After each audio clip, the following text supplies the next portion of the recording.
Welcome to the first live mentorship session. And आज actually मुझे covid का मेरा थर्ड शॉट लगा है सुबह सुबह।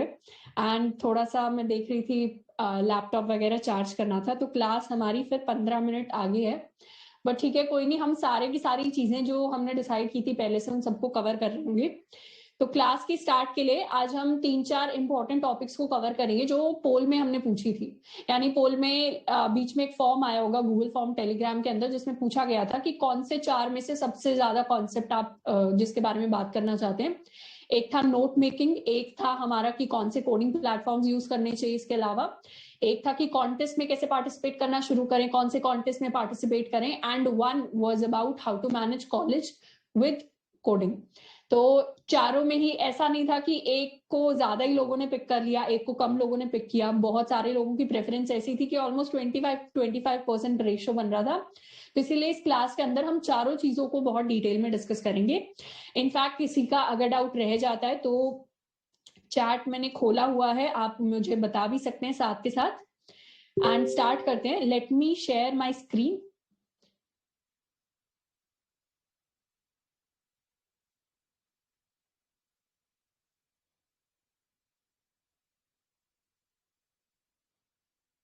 Okay, I hope my screen is visible to everybody.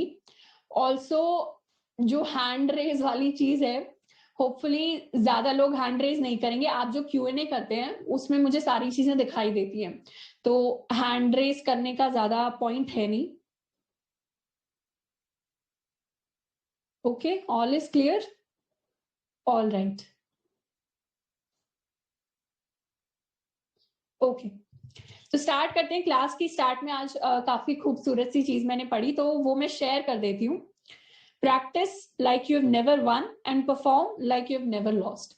तो ये चीज जो है हम अपने कॉन्टेस्ट या हमारी जो भी प्रैक्टिस हम करने वाले हैं कोडिंग की उसके ऊपर अप्लाई कर रहे होंगे। इसको कहने का मतलब ये है कि प्रैक्टिस हमें इस तरीके से करनी है अपने सवालों की कि आज तक हमें हमारे इंटरव्यू क्लियर नहीं हुए, या इनफैक्ट कभी कभी ऐसा होता है कि इंटरव्यू 1-2 कंपनीज के क्लियर हो जाते हैं पर हम बेटर कंपनीज को टारगेट कर रहे हैं, या हमें पता है कॉन्टेस्ट में हमने इतने क्वेश्चंस तो सॉल्व कर ही लेने हैं, पर फिर भी इस तरीके से हर एक सवाल की प्रैक्टिस होनी चाहिए कि हम जैसे फर्स्ट टाइम कर रहे हैं, जैसे अभी हम बिगिनर स्टेज पे हैं। हमेशा खुद को एज अ लर्नर की तरह सोचना है जो बिल्कुल बिगिनर स्टेज पे है, जिसको सारी चीजें शुरुआत से सीखनी है, ताकि हमारा माइंडसेट ये रहे कि सारी की सारी चीजें जब हमें शुरुआत से सीखनी होती है ना, तो every single information, every single piece of information is something new to learn. उस माइंडसेट के साथ हम हमेशा प्रैक्टिस करेंगे। और परफॉर्मेंस जो है अपनी, यानी फाइनल इंटरव्यूज के टाइम पे, इंटर्नशिप प्लेसमेंट इंटरव्यूज के टाइम पे, या कॉन्टेस्ट के टाइम पे, इस तरीके से सवाल को सॉल्व करना है जैसे मैं तो सॉल्व कर ही दूंगा, जैसे आज तक ऐसा कोई सवाल आया ही नहीं जो मैंने सॉल्व ना किया हो। इतने कॉन्फिडेंस के साथ वहां पर बैठना है, इतने कॉन्फिडेंस के साथ अपना पेपर पेन लेकर लैपटॉप लेकर बैठना है। ऑल राइट, तो आज जिन 4 टॉपिक्स को हम डिस्कस कर रहे होंगे क्लास में, वो सबसे पहले कि नोट्स कैसे बनाने चाहिए। इसके बारे में एक यूट्यूब वीडियो भी आया है, उसमें भी काफी सारी चीजें मैंने कवर करने की कोशिश की थी। आई होप आप लोगों ने देखा होगा। अगर नहीं भी देखा है तो वो सारी चीजें हम यहाँ भी कवर करेंगे, प्लस कुछ एक्स्ट्रा पॉइंट्स को हम डिस्कस करेंगे। सेकेंड है कौन कौन से प्लेटफॉर्म्स पर जाकर हम प्रैक्टिस कर सकते हैं सवालों की।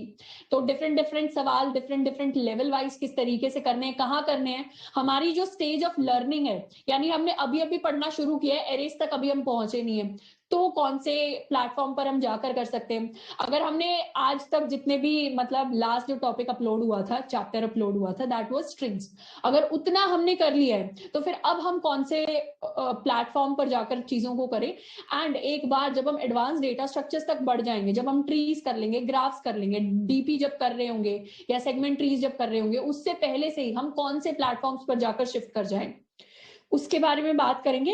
एंड फोर्थ, कुछ चीजें, कुछ बेसिक पॉइंट्स हम डिस्कस कर रहे होंगे कि कैसे कॉलेज के अंदर हमें कोडिंग को मैनेज करना है। यानी अगर हम एक कॉलेज स्टूडेंट हैं, ये अगर हम एक कॉलेज स्टूडेंट हैं तो साथ के साथ, मतलब एग्जाम्स चल रहे होंगे, क्लासेस चल रही होंगी, हमें हो सकता है टाइम ना मिल रहा हो हेफ्टी शेड्यूल की वजह से, तो उसके साथ हम अपनी कोडिंग को कैसे मैनेज करने। इस टॉपिक को मैंने लास्ट में रखा है क्योंकि काफी सारे जो लोग हैं, they are already working in some company and they are preparing for product based companies. तो बाकी सारे लोगों के लिए ये जो है, ये 3 टॉपिक्स, ये सबके लिए रेलेवेंट है, ये वाले कॉलेज स्टूडेंट्स के लिए। तो इसलिए इसको मैंने लास्ट में रखा है। तो हो सकता है कुछ लोगों का कल सुबह सुबह उठते ही जॉब हो, तो इसके लिए उन्हें रुकने की जरूरत नहीं है, ये सिर्फ कॉलेज स्टूडेंट्स के लिए। कॉलेज स्टूडेंट्स पे मैं इतना रिलाय कर रही हूँ, इतना ट्रस्ट कर रही हूँ कि हम थोड़ा सा एक्स्ट्रा रात में रुक सकते हैं। अब बात करते हैं सबसे पहले अपने नोट्स की। शान, गिटहब वाली जो चीज है वो अगला वाला जो लाइव सेशन होगा, गिटहब को हम अगले लाइव सेशन के अंदर डिस्कस कर रहे होंगे।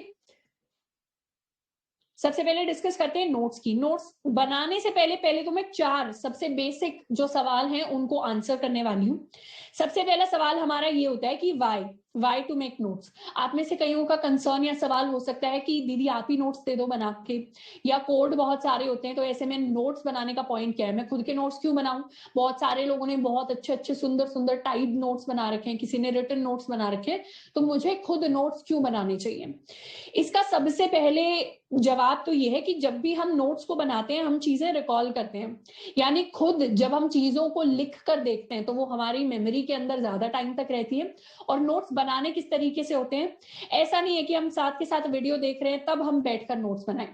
पहले हम वीडियो देख लें, हम टॉपिक सीख लें, उसके बाद हम सवाल को कर लें, उसके बाद नोट मेकिंग का प्रोसेस आना चाहिए, तब सबसे ज्यादा एफिशिएंट होगा। क्यों एफिशिएंट होगा, क्योंकि हम रिकॉल कर रहे होंगे चीजों को। जब भी हमारे ब्रेन के अंदर, हमारे दिमाग के अंदर जब भी याद करने का प्रोसेस होता है, तो याद करी हुई चीजों को अगर हम रिकॉल करते हैं यानी दोबारा याद करते हैं, तो सबसे ज्यादा टाइम तक वो हमारे दिमाग में रहती है। फिर उनको तीसरी बार याद करना बहुत आसान होता है। इसीलिए खुद के नोट्स बनाने चाहिए, और नोट्स तब बनाने चाहिए जब एक बार पूरी अंडरस्टैंडिंग हमें सवाल की मिल जाए।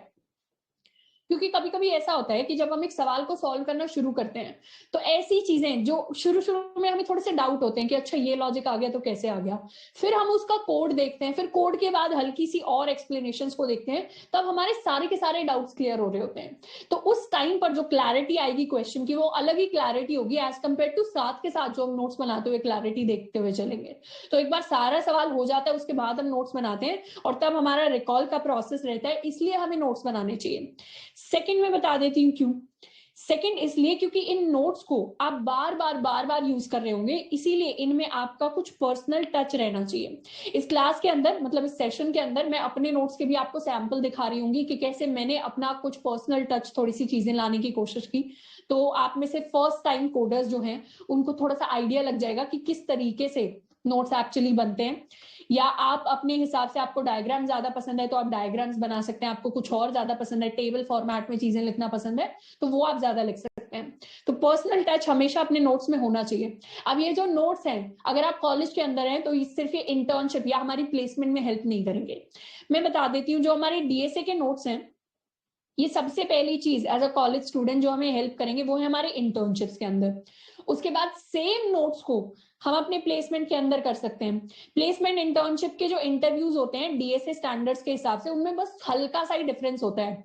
वरना क्या होता है, मैक्सिमम यहाँ पे 80% 90% जो टॉपिक्स होते हैं वो इंटर्नशिप्स में आते हैं, वही सेम टॉपिक्स हमारे प्लेसमेंट्स के अंदर आ रहे होते हैं, प्लस एडिशनल कुछ एडवांस डेटा स्ट्रक्चर्स कंपनीज और पूछ लेती है। डिफरेंस मैक्सिमम जो होता है वो नंबर ऑफ राउंड्स का होता है। यानी अगर ऐसी कंपनी है, जैसे गूगल का ही एग्जांपल ले लूं, गूगल अगर 2 से 3 राउंड्स लेगा आपके इंटर्नशिप्स के लिए, तो प्लेसमेंट के टाइम पर आपके 6 से 7 राउंड्स ले लेगा। माइक्रोसॉफ्ट अगर 2 राउंड्स लेगा इंटर्नशिप्स के लिए, तो प्लेसमेंट के लिए 5 से 6 राउंड्स ले लेगा। इतना डिफरेंस होता है, मतलब नंबर ऑफ राउंड्स का डिफरेंस होता है, पर हर राउंड में, मैक्सिमम राउंड्स में आपसे डीएसए तो पूछा ही जाता है। 5 या 6 में से शायद 1-2 राउंड ही होंगे जो जिसमें डीएसए ना पूछा जाए, आपसे कुछ और सवाल पूछ लिए जाए based on your projects, based on your resume, पर बाकी सारे राउंड्स में आपसे डेटा स्ट्रक्चर्स एंड एल्गोरिथम्स पूछा जाएगा। फिर चाहे वो कोडिंग कॉन्टेस्ट की फॉर्म में हो, फिर चाहे वो नॉर्मल इंटरव्यूज की फॉर्म में हो। तो इंटर्नशिप और प्लेसमेंट के अंदर हमारे डीएसए के नोट्स जो हमने खुद बनाए हैं वो तो काम आएंगे ही, प्लस आपके जो टेस्ट होते हैं उनके अंदर काम आ रहे होंगे। अगर आप कंपेटिटिव प्रोग्रामिंग करते हैं उस टाइम पर काम आ रहे होंगे कॉन्टेस्ट वगैरह में पार्टिसिपेट करने के लिए। ये तो हो गई कॉलेज की बात ही, यानी कॉलेज में कहाँ कहाँ काम आएंगे। अगर आपका एक कंपनी के अंदर सिलेक्शन हो भी जाता है, तो कभी कभी हो सकता है हमारा 1 साल बाद मन करे अब मुझे कंपनी शिफ्ट करनी है, 1.5 साल बाद मन करे अब मुझे कंपनी शिफ्ट करनी है। तो जब आप दूसरी कंपनी में जाएंगे एज अ सॉफ्टवेयर इंजीनियर, तो आपका दोबारा से डीएसए राउंड हो रहा होगा मैक्सिमम कंपनीज में। तो जब आप एज एन इंजीनियर किसी कंपनी में चले जाते हैं एंड उसके बाद आप कंपनीज को शिफ्ट करते हैं, मान लीजिए आपको SD2 का राउंड देना है, या SD3 का राउंड देना है, तब भी आप सेम DSA नोट्स को रेफर कर सकते हैं। इसीलिए फर्स्ट टाइम जो हम नोट्स बनाए ना, वो इतने स्ट्रांग हो कि वो इतनी लंबी जर्नी को विथस्टैंड कर पाए। हम लंबे साल तक इन नोट्स को बनाने वाले हैं, तो हम क्यों किसी और के नोट्स को देखकर जो है चीजें याद करें, चीजें समझे, किसी और का लर्निंग स्टाइल को हम अडेप्ट करें। हम क्यों ना अपने लर्निंग स्टाइल के हिसाब से नोट्स बनाएं। तो इन नोट्स हमें लंबे टाइम तक याद आएंगे, लंबे टाइम तक इनकी हमें जरूरत पड़ेगी, इनको हम यूज करेंगे, इसीलिए इनको हमें यूज करना है। कोई साथ के साथ मुझे बता रहे हैं कि काफी सारे प्लेटफॉर्म्स हैं जो कंटेंट हमारा ले रहे हैं, तो मैं स्टूडेंट्स को जिनको ऐसे प्लेटफॉर्म्स मिल रहे होंगे उनको मैं हल्का सा मैसेज दे दूं कि ऐसे प्लेटफॉर्म्स पर हमें ध्यान नहीं देना। हमें किस चीज पर ध्यान देना है? हमें अपनी लर्निंग पर ध्यान देना है। हमारा गोल ये होना चाहिए कि अगले 2.5-3 महीने से हम बेस्ट वैल्यू है उसको निकाल लें। हमें थोड़ा सा भी जो हमारा टाइम है, हमें हमारा सबसे बड़ा एसेट है, उसको हम उस चीज के ऊपर ना लगाएं जो प्रोडक्टिव नहीं होगी। जैसे कि ये देखना कि दूसरे प्लेटफॉर्म्स पर क्या चल रहा है, बिल्कुल नहीं देखना। सिर्फ अपनी लर्निंग और अपनी ग्रोथ पे हमें ध्यान देना है। अगले 2.5-3 महीने कड़ी मेहनत करनी है, और मेहनत में हमें फालतू चीजों को बिल्कुल इग्नोर कर देना है। तो सिर्फ अपनी थोड़ा सा सेल्फिश हो जाना है, थोड़ा सा सिर्फ अपनी तैयारी के ऊपर ध्यान देना है। तो 2 मेजर रीजंस हैं खुद के नोट्स बनाने के। तो अगर आप इन मेजर रीजंस के साथ अग्री करते हैं तब हमें नोट्स बनाने, तो हमारा वाई हमारे लिए क्लियर हो जाना चाहिए। कभी किसी पॉइंट पर अगर हम सोचे कि नहीं, मेरे को तो नोट्स नहीं बनाने, मैं तो किसी और के ले लूंगा, तो उस टाइम पर अगर हमें वाई क्लियर है तो हम आलस नहीं मानेंगे। जितनी मेहनत हम अपने नोट्स पर डाल रहे होंगे, डेफिनेटली वो आउटपुट हमें जरूर देखने को मिलेगा। दूसरा बात करते हैं कि नोट्स बनाने कब है। आपने कुछ कैटेगरीज ऑफ टॉपिक्स देखे होंगे। अभी तक अल्फा में हमने क्या पढ़ा है? प्रोग्रामिंग बेसिक्स पढ़े हैं। प्रोग्रामिंग बेसिक्स के अंदर क्या क्या आता है? प्रोग्रामिंग बेसिक्स के अंदर एक तो हमारे वेरिएबल्स, डेटा टाइप्स आ गए, उसके बाद लूप्स पढ़े हमने, कंडीशनल स्टेटमेंट्स पढ़ी हैं, पैटर्न्स पढ़े हैं, एंड हमने फंक्शंस का सिंटैक्स पढ़ा है। मतलब जो हमारा फंक्शंस एंड मेथड्स वाला चैप्टर था, वहां तक जो भी हमने चीजें पढ़ी हैं वो सारी प्रोग्रामिंग बेसिक्स होती हैं। प्रोग्रामिंग बेसिक्स का मतलब है ये सारी चीजें आप कोई भी लैंग्वेज सीख लें उसके अंदर आपको सीखनी पड़ेगी, क्योंकि इन चीजों से हम सिंटैक्स सीखते हैं। अगर आप C++ से सीखेंगे तो भी हमें वेरिएबल से लेकर फंक्शंस तक सारे टॉपिक पढ़ने पड़ेंगे। पाइथन सीखेंगे तो भी वेरिएबल से लेकर फंक्शंस तक सारे टॉपिक्स पढ़ने पड़ेंगे। जावास्क्रिप्ट सीखेंगे तो भी वेरिएबल से लेकर फंक्शंस तक सारे टॉपिक पढ़ने पड़ेंगे। ये हो गए किसी भी लैंग्वेज के बेसिक्स। ये जो बेसिक्स है इसके लिए हमें नोट्स बनाने की जरूरत नहीं है। क्यों बनाने की जरूरत नहीं है? क्योंकि इन चीजों को हमें प्रैक्टिस करना है। एक फंक्शन क्या होता है, इसके नोट्स अगर 2.5 महीने आपने कोर्स को अच्छे से फॉलो किया है, अगर आप अल्फा को अच्छे से फॉलो करते हैं, तो 2.5 महीने बाद हमें बिल्कुल याद करने की जरूरत नहीं पड़ेगी फंक्शन का सिंटैक्स क्या होता है। क्यों? क्योंकि हम फंक्शन को इतनी बार लिख चुके होंगे कि हमें रट गया होगा सिंटैक्स। जैसे ABCD, जब हम मान लो मैं अभी आपको टास्क दूं कि हमें 10 लाइनें लिखनी है अपने बारे में, माई सेल्फ के बारे में 10 लाइनें लिखनी है, या अपना इंट्रोडक्शन लिखना है, तो उसमें हम ABCD क्या होता है उसको बिल्कुल याद नहीं करेंगे। हम द की स्पेलिंग क्या होती है उसको याद नहीं करेंगे। हम फुल स्टॉप लगाते हैं क्या सेंटेंस के बाद, उसको याद नहीं करेंगे। तो ये कुछ इसी तरीके की चीजें हैं। बहुत बेसिक सिंटैक्स हमने सीखा है फंक्शंस तक, तो इसके हमें नोट्स नहीं बनाने हैं, इसको हमें प्रैक्टिस करना है। हमें क्या करना है, अगर हम अभी भी इन्हीं टॉपिक्स को कर रहे हैं, तो अगर हमने नया ज्वाइन किया है, हमने कुछ दिनों पहले ज्वाइन किया और अभी हम फंक्शन से पहले वाले टॉपिक्स कर रहे हैं, तो इनके नोट्स बनाने से ज्यादा बेटर है कि हम खुद से और प्रोग्राम्स लिख लें। यानी अपने दिमाग से ही मैंने जो प्रैक्टिस में आपको सवाल दे दिए हैं, मैंने जो एग्जाम्पल की तरह सवाल दे दिए हैं, क्लास में सवाल करा दिए, उन्हीं सवालों का मैं सोच लूं कि एक डिफरेंट वर्जन क्या हो सकता है। अच्छा, दीदी ने A+B का सवाल कर दिया, मैं A-B का करके देख लेता हूँ, मैं A मल्टीप्लाइड बाय B का करके देख लेता हूँ, मैं A मॉड्यूलो B का करके देख लेता हूँ, मैं A+B+C देख लेता हूँ, मैं A+B+C+D देख लेता हूँ। इस तरीके से बहुत छोटे छोटे वेरिएशन से खुद से सोचना है और खुद ही उनको प्रैक्टिस करते रहो। अगर क्लास वाले लेक्चर्स भी हो गए हैं, प्रैक्टिस क्वेश्चंस भी हो गए हैं, जो मैं होप करती हूँ आप में से मैक्सिमम स्टूडेंट्स कर रहे होंगे, क्योंकि आप दोनों करेंगे तभी मैक्सिमम बेनिफिट आएगा। उसके बाद भी आपको लगता है कि अब मैं नोट्स बना लूं क्या, अगर रटे नहीं है तब तक, तो क्या करना है, खुद से थोड़ा सा वेरिएशन सोचना है और खुद से 5 प्रोग्राम और लिख दो। इनफैक्ट सेम प्रोग्राम को दोबारा लिख दो। फंक्शंस तक का सिंटैक्स तो हमें टिप्स पर होना चाहिए, कोई पूछे तो मैं बता पाऊं। तो प्रोग्रामिंग बेसिक्स में नोट्स बनाने की जगह हम क्या करें, हम प्रैक्टिस कर लें। नोट्स अगर इसमें से बनाने भी है तो किस चीज के बनाओ, डेटा टाइप्स के बना लो, कि कौन से डेटा टाइप में कितनी मेमोरी लगती है। अगर मैंने ऑल दो बोल दिया था लेक्चर के अंदर ही कि इस चीज को आप याद कर लें तभी के तभी, कितनी लगती है, क्योंकि इंटरव्यूअर डायरेक्टली आपसे पूछ सकता है कि आपने किसी भी डेटा टाइप, किसी भी वेरिएबल का डेटा टाइप आपने लॉन्ग क्यों रखा है, आपने फ्लोट क्यों रखा है, आपने इंट क्यों रखा है, वो आपसे पूछ सकता है। इनफैक्ट कुछ इंटरव्यूअर साइज भी पूछ सकते हैं इन टर्म्स ऑफ बाइट्स, तो वो आप कर सकते हैं। अब सेकेंड चीज जो हमने देखी होगी वो है हमारे डेटा स्ट्रक्चर्स। डेटा स्ट्रक्चर्स कहां से शुरू हुए? डेटा स्ट्रक्चर्स हमारे एरेज से शुरू हो सकते हैं, एरेज से शुरू हुए हैं, उसमें हमने 2D एरे भी कर लिया है, उसमें अभी हमने स्ट्रिंग्स भी कर लिया है। एंड उसके अलावा होती है हमारी एल्गोरिदम्स। एल्गोरिदम्स में क्या क्या किया है अभी तक? हमने लीनियर सर्च कर लिया, हमने बाइनरी सर्च कर लिया, हमने बेसिक सॉर्टिंग कर लिया, ये सारी चीजें हम कर चुके हैं। तो जिन स्टूडेंट्स का अभी हल्का सा बैकलॉग था, आज का डे ऑफ इसीलिए था कि जिन भी स्टूडेंट्स ने हल्का सा लेट ज्वाइन किया है, जिनके एग्जाम्स थे, जिनका शायद जॉब की ऑब्लिगेशंस थी, वो सभी 1 से 2 दिन का ये जो टाइम मिला है इसको बहुत अच्छे से यूटिलाइज करें एंड अपने बैकलॉग को मैक्सिमम कैपेसिटी में फिनिश करने की कोशिश करें। बाकी जो स्टूडेंट्स बिल्कुल टाइमली है, I am very proud of you. And उनके अकॉर्डिंग अगर उन्होंने सिलेबस कंप्लीट कर लिया है तो linear search, binary search, basic sorting हम कर चुके हैं। उसके अलावा डेटा स्ट्रक्चर्स में हम ये टॉपिक्स कर चुके हैं। तो नोट्स हमें किस चीज के बनाने हैं? हमें अपने डेटा स्ट्रक्चर्स के बनाने हैं और हमें अपने एल्गोरिदम्स के बनाने हैं। इसके साथ साथ अगर आपको कोई ऐसा सवाल मिलता है, क्वेश्चन मिलता है जो आपको लगता है इसमें तो बहुत ही नया लॉजिक मैंने सीखा, कुछ इंपॉर्टेंट सीखने को मिल गया, या आप किसी कॉन्टेस्ट में पार्टिसिपेट करते हैं, या कोई किसी इंटरव्यू के लिए बैठते हैं 3 महीने, 4 महीने, 5 महीने बाद जाकर, 1 साल बाद, और आपको फील होता है कि कोई बहुत ही बढ़िया सा सवाल पूछ लिया आज, तो बेशक आप उसको ना बता पाए हो, बेशक आप उसको बता पाए हो, पर आपको कुछ सीखने को मिला। इंटरव्यूज को भी सीखने के पर्सपेक्टिव से हमें देखना होता है, तो उसको हमें नोट कर लेना है। तो नोट्स का पर्सपेक्टिव होना चाहिए, एक तो डेटा स्ट्रक्चर्स के हमें बेसिक्स लिखने हैं, उसके बाद हम जो सवाल कर रहे हैं उन डेटा स्ट्रक्चर्स को यूज करके या कहाँ कहाँ फ्रीक्वेंटली वो यूज होता है उन चीजों को हम मेंशन करें।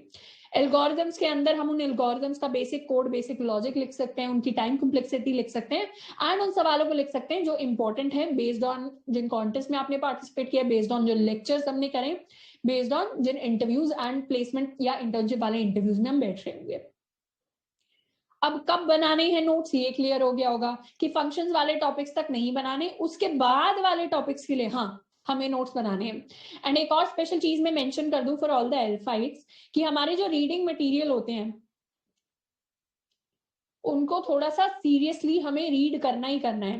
रीडिंग इज वेरी इंपॉर्टेंट, क्योंकि क्या होगा, आप डेटा स्ट्रक्चर्स, एल्गोरिथम सीख लेंगे, आप उसके बाद प्रोजेक्ट्स भी बना लेंगे किसी एक टेक्नोलॉजी में। हम जब एज ए सॉफ्टवेयर इंजीनियर चले जाएंगे किसी कंपनी के अंदर, तो वहां हमें डॉक्यूमेंट्स पढ़ने होते हैं किसी भी लैंग्वेज के। ऐसा नहीं है कि यहाँ आप C++ सीखेंगे या यहाँ पाइथन सीखेंगे या यहाँ आप जावा सीखेंगे तो कंपनी के अंदर जाकर भी आप वही सीख रहे होंगे। हो सकता है जावा में आप DSA करें और माइक्रोसॉफ्ट में जाकर आप गोलैंग पे काम कर रहे हैं, ये मेरे साथ हुआ था। मैंने जो अपने इंटरव्यूज दिए थे माइक्रोसॉफ्ट के, वो जावा में दिए थे।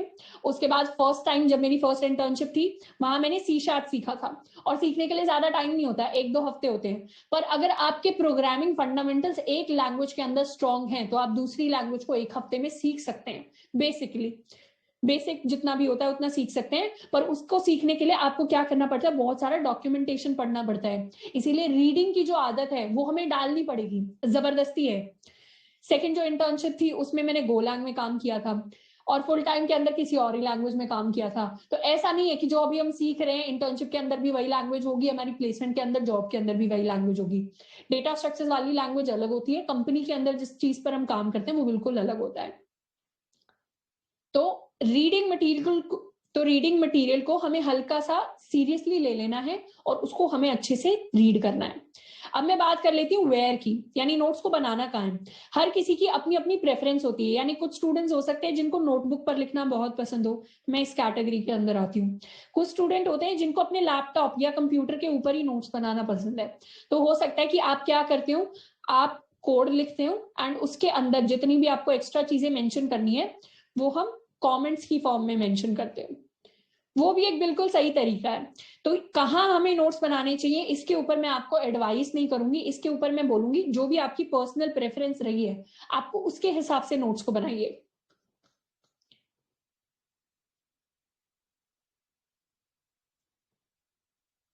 कॉलेज ठीक है,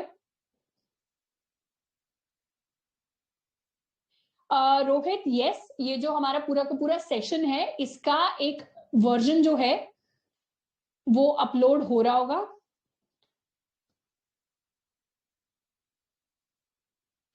ठीक है, किसी ने अगर रिसेंटली कोर्स ज्वाइन किया है एंड समबडी इज आस्किंग कि मैं सारी वीडियोस एक दिन में देखूं या 2 दिन में देखूं, मैं तो बोलूंगी आप जितनी जल्दी देख सकते हैं देख लीजिए, मैक्सिमम टाइम फिर प्रैक्टिस के अंदर इन्वेस्ट करिए। अगर आप फर्स्ट डे ही देख पा रहे हैं देन व्हाट्स द इशू, आप देखो फर्स्ट डे, उसके बाद सवालों को सॉल्व करो जो प्रैक्टिस क्वेश्चन दिए जाते हैं शीट में, उसके बाद आज मैं और आपको सिखा दूंगी कि एडिशनल सवालों को कैसे हमें करना होता है।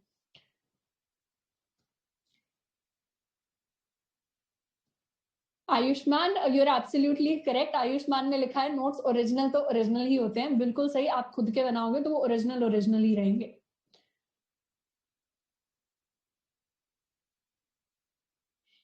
शांतनु, सीपी के बारे में, कंपेटिटिव प्रोग्रामिंग को हम एड्रेस करेंगे अभी प्लेटफॉर्म्स की जब बात करेंगे। अच्छा, जावा बेस्ड, ठीक है, ये जो जॉब किसी लैंग्वेज, पर्टिकुलर लैंग्वेज पर बेस्ड जॉब के लिए कैसे अप्लाई करना है, इसको हम बाद वाले सेक्शन में कभी कवर कर रहे होंगे। आज का जो सेक्शन है उसमें जो 4 चीजें हमने डिसाइड की थी म्यूचुअली, उन्हीं पर हम बात कर रहे होंगे। किसी ने अगर डी से स्टार्ट नहीं किया है तो भी आप इस लाइव क्लास को देख सकते हैं, कोई इशू नहीं है। अगर हम अभी सिर्फ लूप्स पर हैं, कंडीशनल स्टेटमेंट्स पर हैं, तो भी हम इसको देख सकते हैं। सुमित पूछ रहे हैं यूट्यूब पे तो नोट्स दिए नहीं, फिर अल्फा में आप यूट्यूब पर नोट्स दिए हैं, अल्फा में नोट्स क्यों नहीं दिए? मैं बता देती हूँ। यूट्यूब पर जो नोट्स दिए हैं आप नोटिस करेंगे उसके अंदर कोड्स होते हैं, तो कोड्स मैंने इसलिए दे दिए क्योंकि काफी सारे स्टूडेंट्स होते हैं जिनका शायद, जिनकी कंसिस्टेंसी उतनी नहीं रहती, या किसी ने अगर उतना सीरियसली फॉलो नहीं किया, या कोई सिर्फ शायद कॉलेज एग्जाम के लिए पढ़ रहा है, मतलब काफी सारे ऐसे स्टूडेंट होते हैं, इनफैक्ट मैं भी उनमें से एक रही हूँ, शायद आप भी उनमें से एक हो, कि कल मेरा कॉलेज का एग्जाम है जिसमें मुझे डीएसए ही पढ़ना है और आज मुझे चाहिए ही चाहिए, रात में मैं 12 बजे बैठी हूँ पढ़ने के लिए, सुबह 8 बजे, 10 बजे, कल दोपहर को 1 बजे एग्जाम है। बहुत सारे बच्चे ऐसे भी होते हैं, तो उस टाइम पर मुझे नहीं लगता सीखने के पर्सपेक्टिव से वो नोट्स ज्यादा होते हैं, मुझे लगता है कि चीजें याद रहें, देखकर मैं उनको याद कर लूं, जल्दी से बहुत सारा ग्रास्प कर लूं और कल मैं एग्जाम में लिख के आ जाऊं उस चीज को, उस पर्सपेक्टिव से वो वाले नोट जरूरी होते हैं। बाकी अगर सीखने के लिए और लॉन्ग टर्म पर्सपेक्टिव से नोट्स चाहिए तो मैंने अपनी ओपिनियन आपके साथ शेयर कर दी है कि आप हो सके तो, मतलब बिल्कुल मैक्सिमम एफर्ट डाल सके तो बिल्कुल अपने ही नोट्स बनाने, दैट विल बी बेस्ट, क्योंकि ओरिजिनल तो ओरिजिनल ही होता है।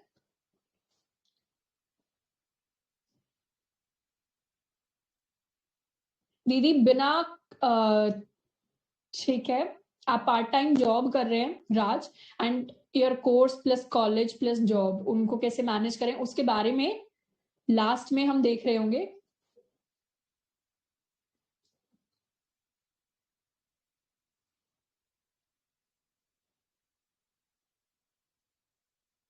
जी सॉक के बारे में हम इस क्लास में बात नहीं करेंगे। जी सॉक जिन लोगों को नहीं पता, मैं, it's Google summer of code, पढ़ सकते हैं आप फ्री टाइम में, बाकी इसके बारे में अभी बात नहीं करेंगे। पूरा डिटेल में लिखना है क्या नोट्स को? ठीक है, इसको कवर कर लेते हैं। नोट्स मैंने बता दिया है, बनाने कहां पर है आपकी प्रेफरेंस है। अगर आपको नोटबुक पे ज्यादा कंफर्टेबल फील होता है आप नोटबुक पे बनाइए, लैपटॉप पे ज्यादा कंफर्टेबल फील होता है लैपटॉप पे बना दीजिए। बाकी अगर आपको फिर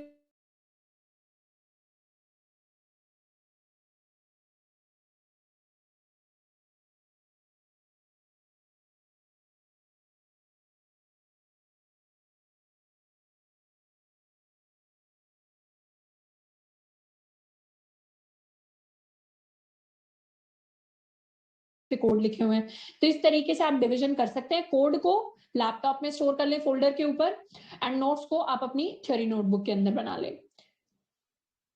इसके अलावा नोट्स को स्टोर करने के लिए आप ऑनलाइन, एक प्लेटफॉर्म होता है गिटहब, अपने जो कोड है आप गिटहब के ऊपर भी स्टोर कर सकते हैं।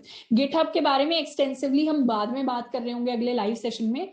बेसिकली आपने फेसबुक देखा होगा, इंस्टाग्राम देखा होगा, इंस्टाग्राम पर हम क्या करते हैं, इंस्टाग्राम पर हम अपनी पूरी जो लाइफ होती है, आजकल कर क्या रहे हैं फ्रेंड्स के साथ, वो शेयर कर रहे होते हैं। फेसबुक पे भी अपने लाइफ के अपडेट शेयर कर रहे होते हैं। वैसे ही गिटहब ऐसा प्लेटफॉर्म है जिसपे कोडर्स अपने प्रोजेक्ट्स को शेयर करते हैं। Is basically used for open source. Open source यानी आप अपना कोड, आप अपने प्रोजेक्ट्स वगैरह दूसरे लोगों को दिखा रहे हैं, दूसरे लोग आपका कोड देख पा रहे हैं, उस पर कमेंट्स कर पा रहे हैं। हो सकता है आप दो दोस्त हैं जिन्होंने अपना गिटहब का अकाउंट बनाया और अब आप सेम प्रोजेक्ट पे काम करना चाहते हैं, तो कोलैबोरेट कर सकते हैं आप। तो दूसरे लोगों के आप प्रोजेक्ट्स देख सकते हैं, उन प्रोजेक्ट से सीख सकते हैं, उनमें कंट्रीब्यूट कर सकते हैं, उनमें बग्स ढूंढ सकते हैं, उन बग्स को रिपोर्ट कर सकते हैं। तो इस तरीके की कुछ चीजें होती हैं। तो वहां पर जाकर भी आप अपना कोड स्टोर कर सकते हैं। बाकी एज अ बिगिनर मैं आपको एडवाइस करूंगी फोल्डर वाली अप्रोच से आप स्टार्ट करें। अब बात कर लेते हैं how to make notes, which is the most important thing. सबसे पहले तो नोट्स के अंदर 4-5 चीजें हमें लिखनी होती हैं। पहला, ये कोई भी टॉपिक आप लिख रहे हैं, अगर कोई डेटा स्ट्रक्चर्स है तो उसकी हम डेफिनेशन लिख लें, कोई एल्गोरिदम है तो उसका हम लॉजिक लिख लें, या फिर कोई सवाल हमने किया है तो उसका क्या लिख लें, हम लॉजिक लिख लें, डेटा स्ट्रक्चर है उसकी डेफिनेशन लिख लें।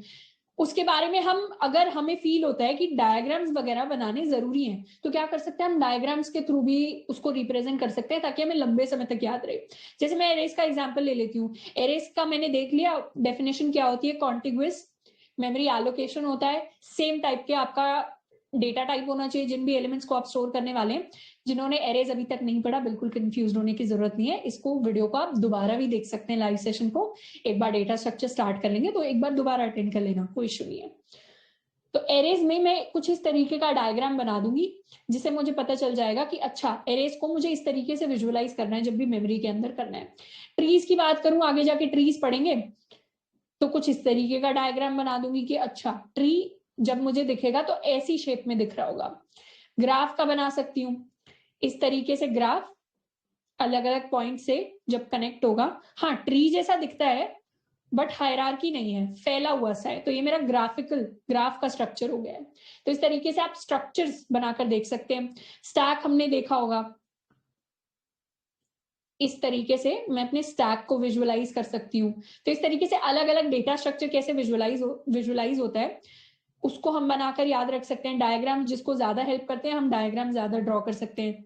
उसके अलावा क्या करना है, रिलेटेड क्वेश्चंस लिख लें। मान लेते हैं आज हमने कोई एल्गोरिदम सीखी, मैंने बाइनरी सर्च सीखा और मुझे पता चलता है कि मैं, मान लेते हैं आज मैंने स्ट्रिंग्स का टॉपिक पढ़ लिया, या अब मैंने अपना आज मैंने स्टैक का टॉपिक पढ़ा और स्टैक में ही मैंने देखा कि यहाँ भी बाइनरी सर्च का कुछ लग रहा है। आज मैंने लिंक लिस्ट पढ़ लिया, लिंक लिस्ट के अंदर मैंने देखा एक सवाल बाइनरी सर्च से भी हो रहा है और वो काफी अच्छा सवाल है और वीडियो के अंदर भी कराया हुआ क्लासिकल सवाल है, तो उसको मैं कहाँ लिख लूंगी, उसको मैं रिलेटेड क्वेश्चंस में लिख लूंगी बाइनरी सर्च के, कि अच्छा ये सवाल इस टॉपिक से भी आता है, इस एल्गोरिदम को यूज करते हैं।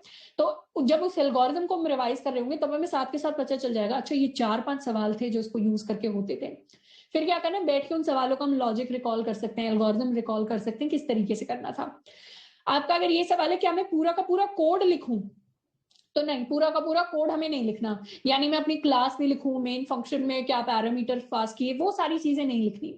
क्या कर सकते हैं, मैक्सिमम जो हम लिख सकते हैं वो ये है कि पूरा फंक्शन लिख लें कि फंक्शन में ये मुझे पैरामीटर्स लेने थे, ये मेरा लॉजिक था, अंदर मुझे यहाँ पे फॉर लूप लगाना था, इस तरीके से मुझे चीजें लिखनी थी। इन सभी के अब मैं एग्जाम्पल भी दिखा रही होंगी तो टेंशन नहीं लेनी है। तो फंक्शन में मैक्सिमम बना सकती हूँ। अगर फंक्शन भी नहीं बनाना तो सिंपली क्या करना है, सूडो कोड लिख लो। मतलब मैं अपना पूरा फॉर लूप, उसके अंदर integer, termination statement, updation statement, ये सारी चीजें लिखने की बजाय मैं क्या करूं, सूडो कोड लिख लूं कि for int i equals 0 to n। तो पूरा सिंटैक्स वाइज हमें नहीं चलना। नोट्स किसके लिए, हमारी पर्सनल अंडरस्टैंडिंग के लिए, हमारा टाइम बचाने के लिए। तो उस चीज के हिसाब से देखना है, पूरा कोड हमें नहीं लिखना। फंक्शन मैक्सिमम, नहीं तो सूडो कोड लिख रहे हैं तो भी अच्छा है। उसके अलावा एक मेजर चीज जिसको हमेशा ही हमेशा लिखना है वो है टाइम कॉम्प्लेक्सिटी। 90% से भी ज्यादा इंटरव्यूज ऐसे होंगे जिनमें आपसे टाइम कॉम्प्लेक्सिटी पूछे जाएगी आपके कोड की। गूगल जैसी कंपनी की, माइक्रोसॉफ्ट जैसी कंपनी की, अमेजॉन जैसी कंपनी की अगर हम बात करें तो वहां पे तो 99% पूछी जाएगी टाइम कॉम्प्लेक्सिटी, अगर आप इंटरव्यू के अंदर कोई सवाल दे रहे हैं तो टाइम कॉम्प्लेक्सिटी हमेशा अपने कोड की हमें पता होनी चाहिए। अब एरेज वाला जो चैप्टर है उसके अंदर मैंने एक रीडिंग मटेरियल दिया है about time complexity, which is very easy to understand. बहुत बेसिक उसमें एग्जाम्पल लेके समझाया हुआ है कि टाइम कॉम्प्लेक्सिटी होती क्या है। उसके बाद ही बाकी सारे चैप्टर्स में टाइम कॉम्प्लेक्सिटी को डिस्कस किया है। तो उस रीडिंग मटेरियल मटेरियल को हो सके तो हम 2 बार पढ़ लें, वरना टाइम कॉम्प्लेक्सिटी का पूरा चैप्टर है जिसके अंदर बिल्कुल डिटेल में घुसकर हम टाइम एंड स्पेस कॉम्प्लेक्सिटी की बात करेंगे, फॉर लूप्स, फॉर रिकर्जन, मतलब रिकर्सिव एल्गोरिथम्स, सबके बारे में बात कर रहे होंगे। तो इसको हम बाद में भी पढ़ सकते हैं, पर अगर आपको वो एज चाहिए जो हमेशा एक हार्ड वर्किंग स्टूडेंट जो बिल्कुल टॉप कंपनीज को टारगेट कर रहा है, अगर आपको वो वाला एज चाहिए तो अपने रीडिंग मटेरियल को 2 बार पढ़ लें और चीजों को साथ के साथ हमें ग्रास्प करने की कोशिश करनी है। आप इसमें काफी सारे स्टूडेंट्स का सवाल ये हो सकता है कि टाइम कॉम्प्लेक्सिटी वाली जो चीज है उसको पहले वाले चैप्टर्स में क्यों इंक्लूड कर दिया, अगर हम टाइम कॉम्प्लेक्सिटी का मेजर चैप्टर बाद में कर रहे हैं तो। क्यों? क्योंकि बहुत सारी सॉर्टिंग जैसी चीजें, लीनियर सर्च, बाइनरी सर्च जैसी चीजें, एल्गोरिथम्स हम पहले ही कर रहे थे पहले वाले टॉपिक्स में, इसीलिए वहां पे उनकी टाइम कॉम्प्लेक्सिटी बताना जरूरी है फॉर स्टूडेंट्स जिनको ऑलरेडी पता है, या फॉर स्टूडेंट्स जो बहुत ही ज्यादा सीरियस हैं जिन्होंने रीडिंग मटेरियल को अच्छे से पढ़ा है। टाइम कॉम्प्लेक्सिटी को पहले डिस्कस इसलिए नहीं किया जा सकता था क्योंकि रिकर्जन की टाइम कॉम्प्लेक्सिटी बहुत ज्यादा इंपॉर्टेंट होती है टू अंडरस्टैंड, और वो हम तभी अंडरस्टैंड कर पाएंगे जब हम रिकर्जन पढ़ लेंगे। इसीलिए टाइम कॉम्प्लेक्सिटी वाला जो चैप्टर है वो रिकर्जन वाले चैप्टर के बाद आएगा। तो आई होप यहां से एक डाउट क्लियर हुआ होगा स्टूडेंट का।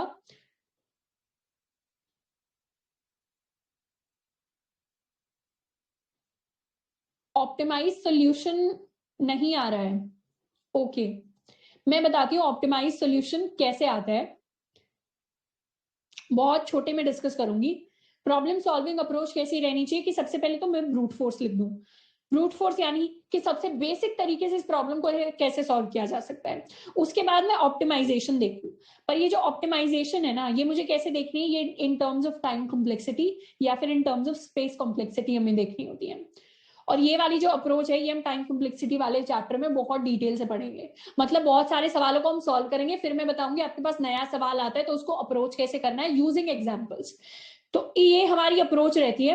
अभी कैसे करनी है चीजें, अगर टाइम कॉम्प्लेक्सिटी नहीं आई अभी, तो अभी जितना हमें कराया जा रहा है उस हिसाब से करना है। प्रैक्टिस क्वेश्चंस को बिल्कुल मैंने उस पर्सपेक्टिव से नहीं दिया कि आपको टाइम कॉम्प्लेक्सिटी पहले से पता होनी चाहिए। तो वहां पे जो ऑप्टिमाइजेशन है वो जितना लेक्चर के अंदर कराया गया है उसी से हम ढूंढ कर निकाल सकते हैं। तो उसी पर्सपेक्टिव से उनके जो सवालों को सॉल्व करने की टेक्निक है उसको हमें लगाना है। तो एक चीज जो हमेशा मेंशन करनी है वो है time complexity, because it's really important कि हर एक एल्गोरिथम जिसको हम कर रहे हो, हर एक सवाल जिसको हम कर रहे हैं, हर एक डेटा स्ट्रक्चर जिसको हम कर रहे हैं, उसके हमारे दिमाग में टाइम एंड स्पेस कॉम्प्लेक्सिटी, इसके साथ साथ स्पेस कॉम्प्लेक्सिटी क्लियर हो। क्योंकि इंटरव्यूज के अंदर बहुत फ्रीक्वेंटली आज सवाल ये होता है कि आपने प्रॉब्लम सॉल्व तो कर लिया, अब ये बताओ कि आपने यही डेटा स्ट्रक्चर क्यों यूज किया या आपने यही एल्गोरिथम क्यों यूज की। वहां पे आपको जस्टिफाई करना पड़ेगा क्यों, क्योंकि बाइनरी सर्च का जो टाइम होता है that is big of log n, इसीलिए that is more optimized than a linear search approach, इसीलिए मैंने यहाँ बाइनरी सर्च लगाया है। तो आपको पता होना चाहिए इस तरीके से कि आप लॉजिकली आपके दिमाग में भी क्लियर हो और आप इंटरव्यूअर तक भी कन्वे कर पाए। तो टॉपिक का हमें डेफिनेशन लिख लेना है, लॉजिक ले लेना है, क्वेश्चन जो है उसका भी लॉजिक लिख लेना है, डायग्राम बना लेना है, टाइम एंड स्पेस कॉम्प्लेक्सिटी को हमें अच्छे से लिखना है। उसके बाद हर एक टॉपिक को लिखने के बाद मैंने वीडियो के अंदर तो 2 से 3 बोला था, पर मैं आप 3 से 4 जो पेजेस हैं उनकी जगह छोड़ लीजिए। ये 3 से 4 पेजेस हमें टाइम के साथ भरने हैं। जैसे जैसे मान लीजिए आज मैंने कॉन्टेस्ट दिया, मैंने कोई बहुत ही अच्छा सवाल देखा जो यूजिंग 2D एरेज था, तो अब मैं क्या करूंगी, उन 3 से 4 पेजेस में मैं मेंशन कर सकती हूँ उस सवाल को या जो मेरी नई लर्निंग आई उस चीज को। तो हमेशा ये जो खाली पेजेस हैं हर टॉपिक के बाद, टॉपिक के साथ, इनको हमें छोड़ देना है और क्या करना है, सिंगल नोटबुक मेंटेन करने की कोशिश करनी है जिसके अंदर सारे टॉपिक्स हमारे आ सके। मैं मानती हूं कि एक सिंगल नोटबुक के अंदर नहीं आएंगे सारे टॉपिक्स। आप जैसे स्टैक्स या क्यूज तक पहुंचेंगे, हो सकता है आपकी नोटबुक या रजिस्टर भरना शुरू हो जाए, तो दूसरा ले लेना अगले वाले टॉपिक्स के लिए। तो मेरे पास 2-3 ऐसे रजिस्टर्स हैं जिसमें अलग अलग डेटा स्ट्रक्चर्स हैं और उनको फिर अच्छे से संभाल कर रखना है। तो हर टॉपिक के बाद 3 से 4 पेजेस हमें छोड़ देने हैं, बाकी बाद में हमें कुछ नया सीखने को मिला है वो चीजें मेंशन करने के लिए, क्योंकि सारी की सारी चीजें जो है ना वो हम सिर्फ वीडियोस देखकर या क्लास अटेंड करके नहीं सीख सकते। कुछ चीजें ऐसी हैं जो हमें प्रैक्टिस या इनफैक्ट हमारे एक्चुअल इंटरव्यूज ही सिखाएंगे। कुछ लर्निंग्स सेल्फ लर्निंग से आती हैं, तो वो वाली लर्निंग्स के लिए हमें इन पेजेस को छोड़ना है। तो ये तो हो गया हाउ टू मेक नोट्स, यानी नोट्स को बनाना कैसे है। एंड टाइम के साथ आप काफी ऐसी ऐसी चीजें सीखेंगे जो आपको लगेगा कि बहुत इंपॉर्टेंट है, और हाँ, शायद मैं अगर 3 महीने 4 महीने कुछ भी कर लेता, उस टाइम पर मैं सीख भी नहीं पाता, समझ भी नहीं पाता। अब मैं समझ पा रहा हूँ जब मैं एक्चुअली एक इंटरव्यू के अंदर बैठ गया हूँ। तो हाउ वाली चीज डिस्कस कर ली है। इसके बाद में क्या करूंगी, आपको कुछ सैंपल्स दिखाऊंगी कि मैंने नोट्स कैसे बनाए हैं, पर आपको नोट्स जो है अपनी पर्सनल प्रेफरेंस या पर्सनल टच के हिसाब से बनाने हैं। How much time should we put in to practice? मैं बोलूंगी एज मच एज पॉसिबल। अगर आपके पास जितना फ्री टाइम है, उतना जितना आप डाल पा रहे हैं उतना दिन का, अगर मैं समझ रही हूँ। Recording stopped.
My slide is also visible.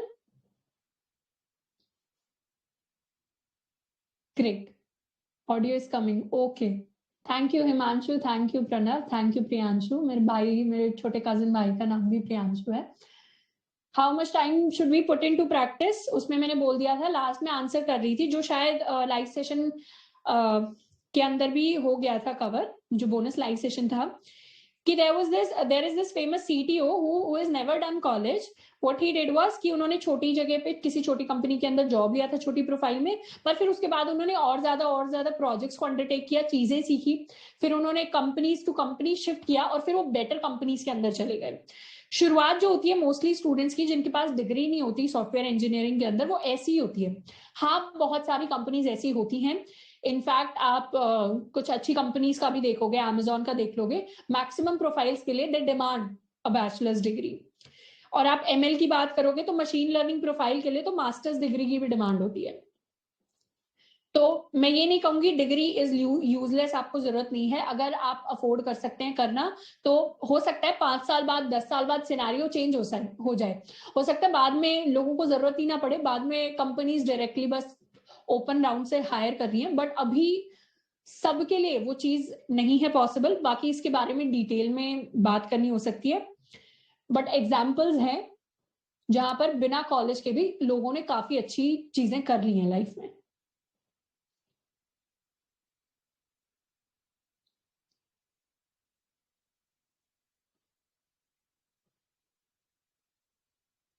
All right,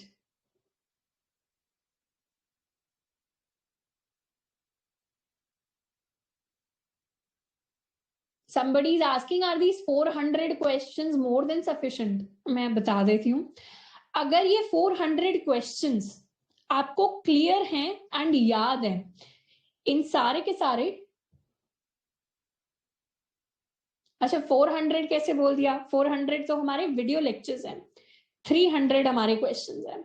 अगर 300 ये जो क्वेश्चंस हैं, बताओ मेरे को ही कंफ्यूज कर दिया, अगर इनका लॉजिक हमें क्लियर है और ये सारे के सारे क्वेश्चंस हमें याद हैं, याद ऐसे नहीं कि मैंने रट्टा मार लिया, ये मेरे से पूछा तो मैं ये बता दूंगा, उस तरीके से नहीं, अगर इनका लॉजिक क्लियर है तो क्या होता है, इंटरव्यूज के अंदर जो मैक्सिमम सवाल आते हैं, कोडिंग कॉन्टेस्ट के अंदर जो सवाल आते हैं, उनमें सिमिलर सा ही लॉजिक यूज हो रहा होता है, बस आपके लिए स्टेटमेंट चेंज हो जाती है। जैसे मैथ्स के अंदर फॉर्मूले होते हैं, एग्जाम्पल्स 10 दे दिए होंगे, फॉर्मूला सब में सेम अप्लाई हो रहा होगा, तो हमारे अंदर उतना, हमारी प्रैक्टिस उतनी होनी चाहिए कि हम एनालाइज कर लें कि ये सवाल तो मुझसे नया पूछा गया है, पर इसके जो अंदर का लॉजिक है वो मैंने 4 बार देखा हुआ है पहले वाले सवालों में।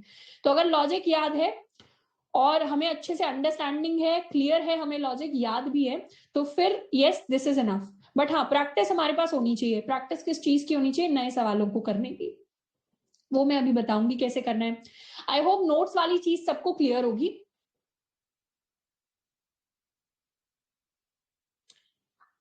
समीर का सवाल है कि बहुत बार कॉन्फिडेंस डाउन होता है और हमें ऐसा लगता है कि हम पीछे रह गए हैं,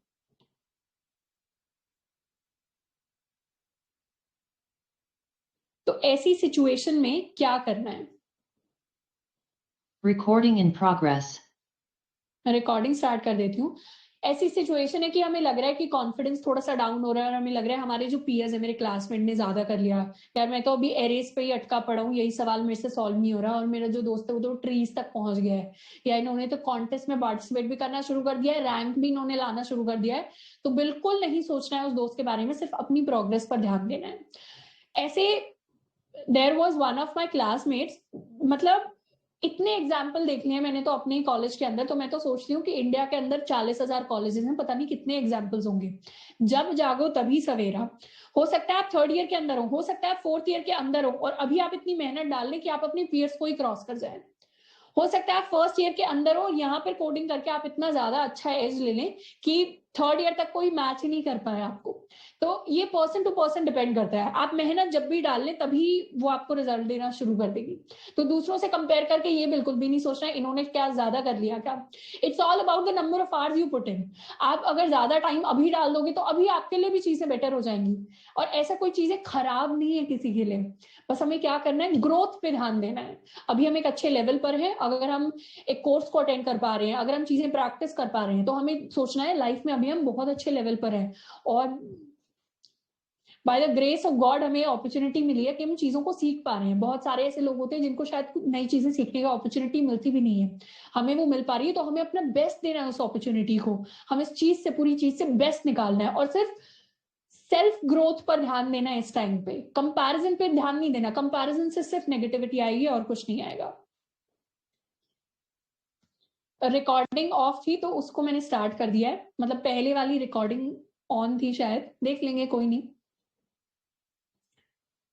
सर्टिफिकेट है और रेज्यूमे में उसको मेंशन कर सकते हैं, मतलब कोर्स को कंप्लीट करने के बाद। पर वही स्टूडेंट्स जो कोर्स को कंप्लीट करेंगे उनको सर्टिफिकेट मिलेगा, उसको रेज्यूमे में आप डाल भी सकते हैं। बाकी सर्टिफिकेट से ज्यादा मैं बोलूंगी कि आपकी स्किल्स मैटर करते हैं, कितना आप यहाँ से सीख के जाएंगे। सर्टिफिकेट तो ठीक है होगा रेज्यूमे के अंदर, पर जितना आप सीखेंगे ना वो आपको एक्चुअल कोडिंग राउंड्स को क्लियर करने में हेल्प कर रहा होगा। ठीक है, नेक्स्ट मैं आपको सैंपल्स दिखा देती हूँ। मुझे बिल्कुल भी मेरे हैंड राइटिंग के बेसिस पर जज नहीं करना, मेरी जो ओरिजिनल हैंड राइटिंग है that is very bad. In fact मैं क्लास में तो बहुत अच्छा करने की कोशिश करती हूँ, मेरे जो पर्सनल नोट्स होते हैं उसमें से मैंने बेस्ट हैंड राइटिंग वाले कोशिश करी है निकालने की, ताकि थोड़ी सी चीजें क्लियर हो। ये मेरे सेगमेंट ट्रीज के नोट्स थे। अब सेगमेंट ट्रीज एक एडवांस डेटा स्ट्रक्चर होता है जिसको हम बिल्कुल लास्ट में समझेंगे। तो मैंने क्या किया, मैंने पहले तो डिफाइन कर लिया सेगमेंट ट्रीज यूज क्यों होते हैं। उसके बाद मैंने देख लिया अच्छा रिप्रेजेंटेशन कैसे की जाती है, उसको कंपेयर कर लिया कि complete binary tree full binary tree से वो कैसे रिलेट होते हैं। टोटल नंबर ऑफ नोड्स बता दिए, साइज बता दिया, कुछ जो मुझे एडिशनल चीजें लगी वो मैं अलग पेन से लिख देती हूँ। और मैं जो इंपॉर्टेंट चीजें हैं, मुझे आदत है इंपॉर्टेंट चीजों को मैं इस तरीके से एक डब्बे के अंदर मार्क कर देती हूँ। और मुझे एरो लगा के साइड में चीजें लिखने की बहुत आदत है, क्योंकि मैं एक्स्ट्रा पे एक्स्ट्रा पे एक्स्ट्रा नोट्स लिखती रहती हूँ। मतलब कोई मैंने टॉपिक समझा और मेरे दिमाग में अलग ख्याल आएंगे तो मैं उसी के अंदर कोशिश करती हूँ उसको घुसाने की। तो मैं इस तरीके से एरोज बना के या ऐसे चीजें लिखती हूँ। तो ये जो नोट्स है ये मेरे पर्सनलाइज नोट्स हैं। हो सकता है इनको देखकर आपको उतना इंट्यूटिवली सोचकर ना समझ में आए, पर जो नोट्स आप खुद बनाएंगे ना वो आपको बहुत ज्यादा बेटर अंडरस्टैंडिंग देंगे as compare to my notes. तो इस तरीके से मैंने बनाया है, बिल्कुल आप देख पा रहे हैं, कुछ मैंने इसमें कुछ फैंसी नहीं करा है। बहुत ही बेसिक मैंने रजिस्टर लिया था, बहुत ही सस्ता सा रजिस्टर था। एक ब्लैक और एक ब्लू पेन मैंने यूज किया है, क्योंकि मुझे थोड़ा सा कलर वेरिएशन चाहिए होता है, ताकि मुझे हेडिंग पता चल जाए और बीच का मेन मटेरियल पता चल जाए। आप अगर और आपको कलर्स पसंद है तो मैं कहूंगी रेड कलर भी आप ले लो और इंपॉर्टेंट चीजें हाईलाइट करने के लिए।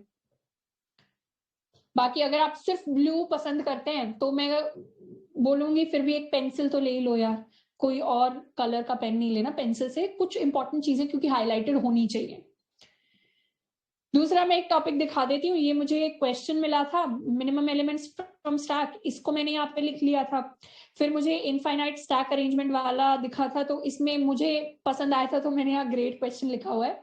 बाकी ये जो नोट्स है ये मैंने अपने सेकंड थर्ड ईयर में बनाए थे, तो उस टाइम मुझे ये क्वेश्चन बहुत ही मजेदार लगा था, तो मैंने ग्रेट क्वेश्चन लिख दिया स्टार स्टार मार्क करके। ऑपरेशंस लिख दिए हैं। अच्छा पुश ऑपरेशन है, सबसे पहली चीज क्या करनी है, सर्च कर लो left most optimum start from left, फिर पुश कर दो स्टैक के अंदर। स्टैक डेटा स्ट्रक्चर अभी हमने पढ़ा नहीं है तो टेंशन नहीं लेनी कि स्टैक होता क्या, सेगमेंट ट्री होता क्या है, मैं बस एग्जांपल दे रही हूँ। यहाँ स्टैक की जगह एरेज भी हो सकता था, और एरेज का कोई बेसिक सा सवाल भी हो सकता था जो शायद आपको अभी सोच सोच कर लग रहा हो कि ये तो इंपॉर्टेंट सवाल है। जैसे अभी अगर आपने एरेज पढ़ा है तो ट्रैपिंग रेन वाटर, मतलब लास्ट के जो दो सवाल थे, ट्रैपिंग रेन वाटर एंड हमारा सेल एंड बाय स्टॉक, इन दो सवालों के तो आपके पास नोट्स होने ही होने चाहिए, क्योंकि इन दोनों सवालों का लॉजिक, सवाल चेंज हो जाएगा लॉजिक सेम रहेगा, उस तरीके से यूज हो जाता है। तो आप इनके नोट्स इसी तरीके से बना सकते हैं। तो मैंने ये चीजें यहाँ पर लिखी हुई है, एंड नोटिस करेंगे ऊपर टाइम कॉम्प्लेक्सिटी भी लिखी हुई है, बिग ऑफ 1। एक और एग्जांपल दिखा देती हूँ, maximum number of non overlapping subarrays whose sum equals to target. तो हैश मैप को यूज करके मैंने इस सवाल को किया था, क्योंकि मुझे उस टाइम पर इसका कोड बहुत इंपॉर्टेंट लगा कि मुझे क्या है लॉजिक से पूरा हो सकता है याद ना आए तो मैं कोड लिख लेती हूँ। उस टाइम पर मैंने हैश मैप्स भी नया नया सीखा था, तो मैंने कोड ही लिख लिया था डायरेक्टली। कोड में आप देखेंगे मैंने प्रॉपर फंक्शन नहीं लिखा, मैंने फंक्शन के बीच वाला पार्ट लिखा है, क्योंकि मुझे फर्क नहीं पड़ता पैरामीटर्स क्या है, मेन फंक्शन में क्या पास किया था क्या नहीं, मुझे मेन लॉजिक का मुझे कोड क्लियर होना चाहिए। तो यहाँ मैंने उस मेन लॉजिक के कोड को लिखा हुआ है, तो इस तरीके से आप भी लिख सकते हैं।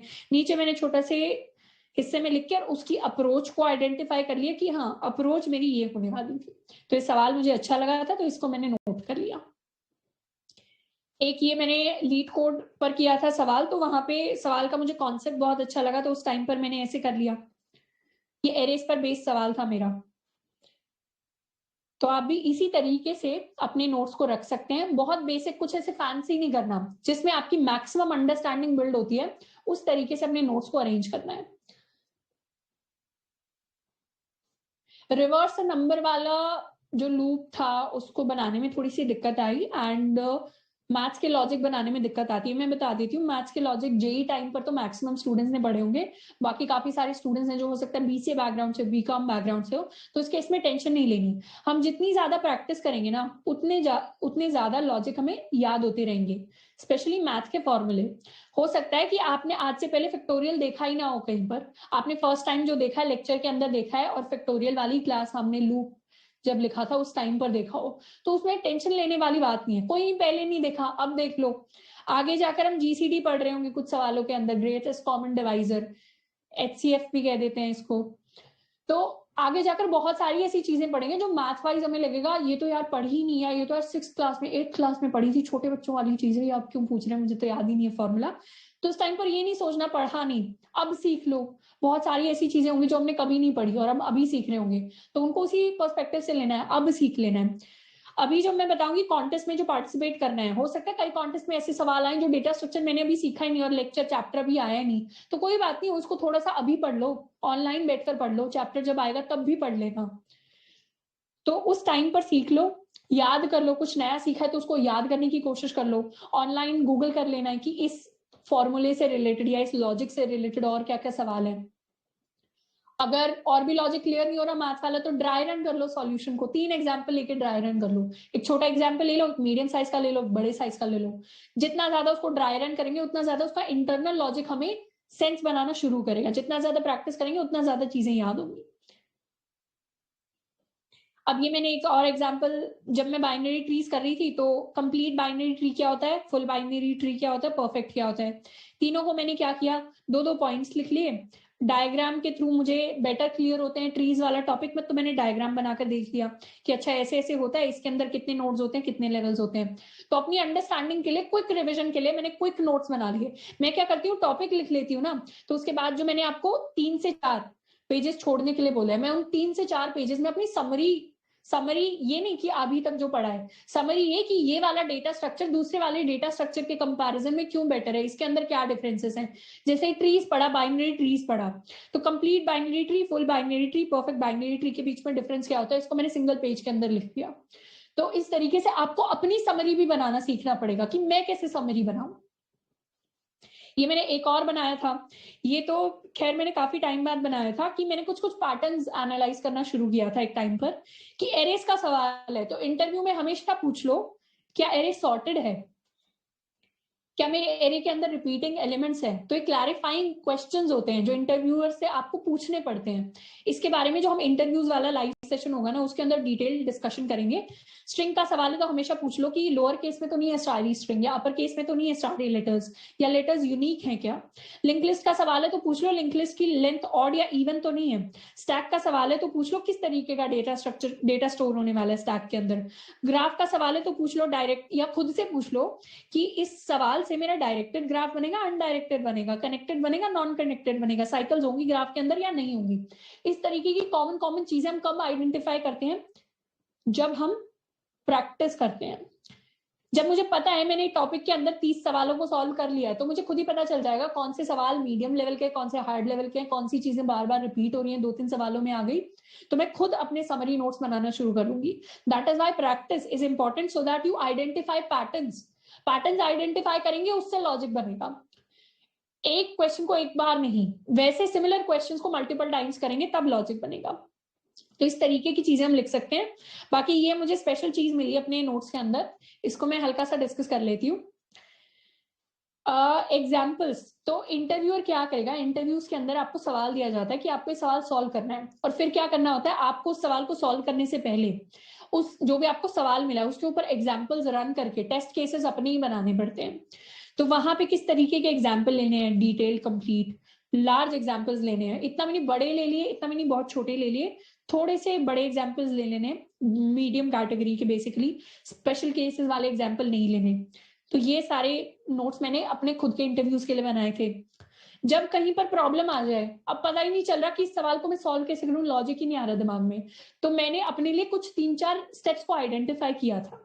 पहला स्टेप ये है कि मैं कोई नए एग्जाम्पल पे सॉल्व करके देखूं। हो सकता है कि मैंने 5 साइज के एरे पे जो चीज मुझे क्लिक नहीं करी, वो मुझे 7 साइज के या 9 साइज के एरे पे क्लिक कर जाए।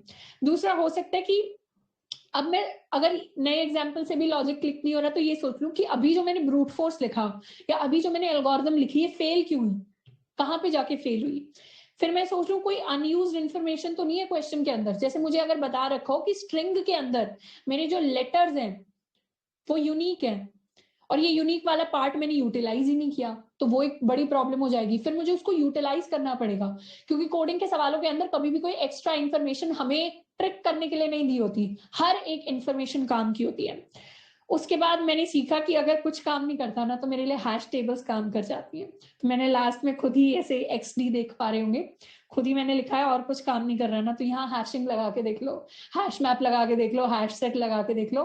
Hashing I think is the saviour जो निकल के आ जाता है कहीं से, तो इसलिए मेरे को हैशिंग बहुत पसंद है। तो मैं हैश टेबल लगा के देख लेती थी अगर सवाल किसी और से नहीं हो रहा तो इस तरीके से आप भी टाइम के साथ आपको जो चीजें हेल्प करेंगी, नोट्स हेल्प करेंगे, प्रोसेस हेल्प करेगा, आप अपना थिंकिंग प्रोसेस ज्यादा एनालाइज कर पाएंगे जब आप अपने खुद के नोट्स बनाएंगे और ज्यादा से ज्यादा प्रैक्टिस करेंगे और उस प्रैक्टिस को उन नोट्स में रिफ्लेक्ट करने की कोशिश करेंगे।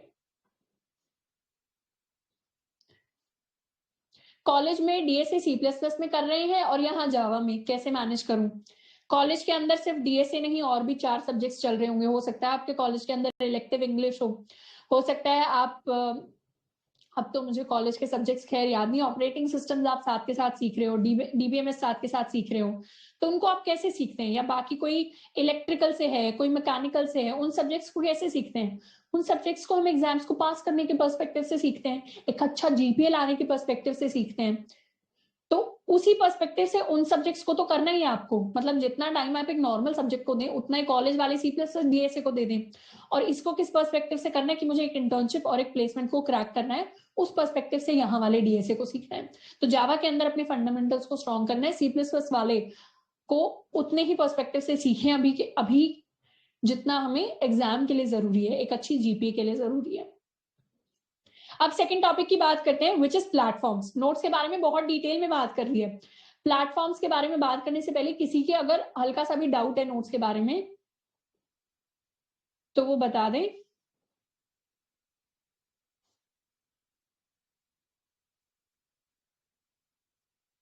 ठीक है, ज्यादा कोई डाउट्स है नहीं किसी के, आगे हम कंटिन्यू कर सकते हैं ना। Who all are ready to learn about platforms, give me a yes in the chat.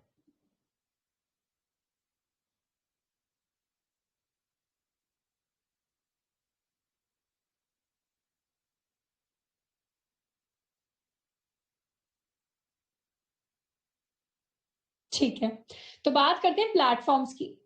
अब प्लेटफॉर्म्स के अंदर बहुत सारे प्लेटफॉर्म्स है ऑनलाइन, मतलब 20 से 30 कोडिंग प्लेटफॉर्म्स होंगे जिनके ऊपर जाकर आप सवालों को प्रैक्टिस कर सकते हैं, कॉन्टेस्ट के अंदर पार्टिसिपेट कर सकते हैं। मैं आपको रीजनिंग भी दूंगी, मैंने इनके नाम क्यों लिखे हैं जिनके मैंने नाम लिखे हैं, और यहाँ मैं किसी को ऐसे स्पॉन्सर नहीं कर रही, आप अपनी कन्वीनियंस के हिसाब से देखिए आपको कौन सा बेस्ट सूट होता है। मैं आपको बस एडवाइस कर सकती हूँ कि मैं आपकी प्रिपरेशन के हिसाब से मुझे कौन से बेस्ट लगते हैं। बाकी अगर आप ऑलरेडी किसी प्लेटफॉर्म पर प्रैक्टिस कर रहे हैं और आपको लगता है वहां पे आपकी Recording stopped.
Hello.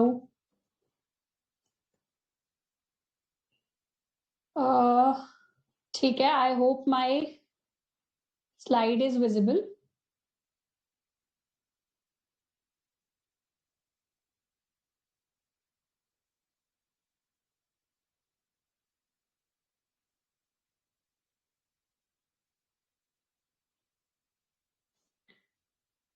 All right, continue करते हैं। लास्ट जो हमने कंटिन्यू किया था,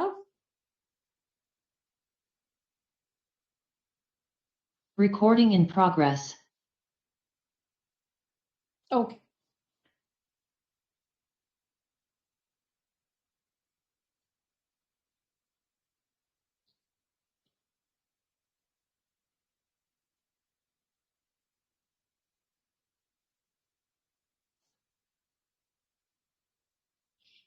संचित पूछ रहे हैं एरेस के सारे क्वेश्चन सॉल्व करने इंपॉर्टेंट है क्या सॉर्टिंग एल्गोरिथम्स देखने से पहले?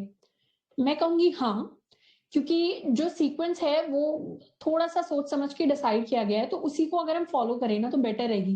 क्योंकि सॉर्टिंग को मैंने ये सोचकर पढ़ाया है कि आपने एरेस को कंप्लीट कर दिया है एंड प्रैक्टिस क्वेश्चंस को हमने कर लिया है। हाँ, कोई प्रॉब्लम आ रही है तो फिर आप सॉल्यूशन की तरफ बढ़ सकते हैं प्रैक्टिस क्वेश्चन के, बट टाइमली अगर हम चीजें कंप्लीट करेंगे ना तो हमें आगे वाले चैप्टर्स में फिर बैकलॉग फील नहीं होगा।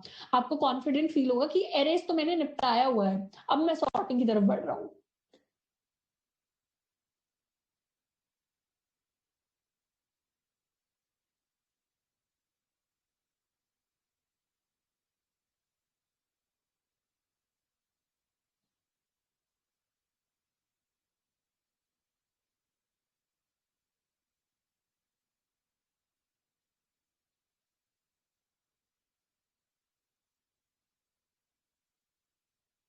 Okay okay.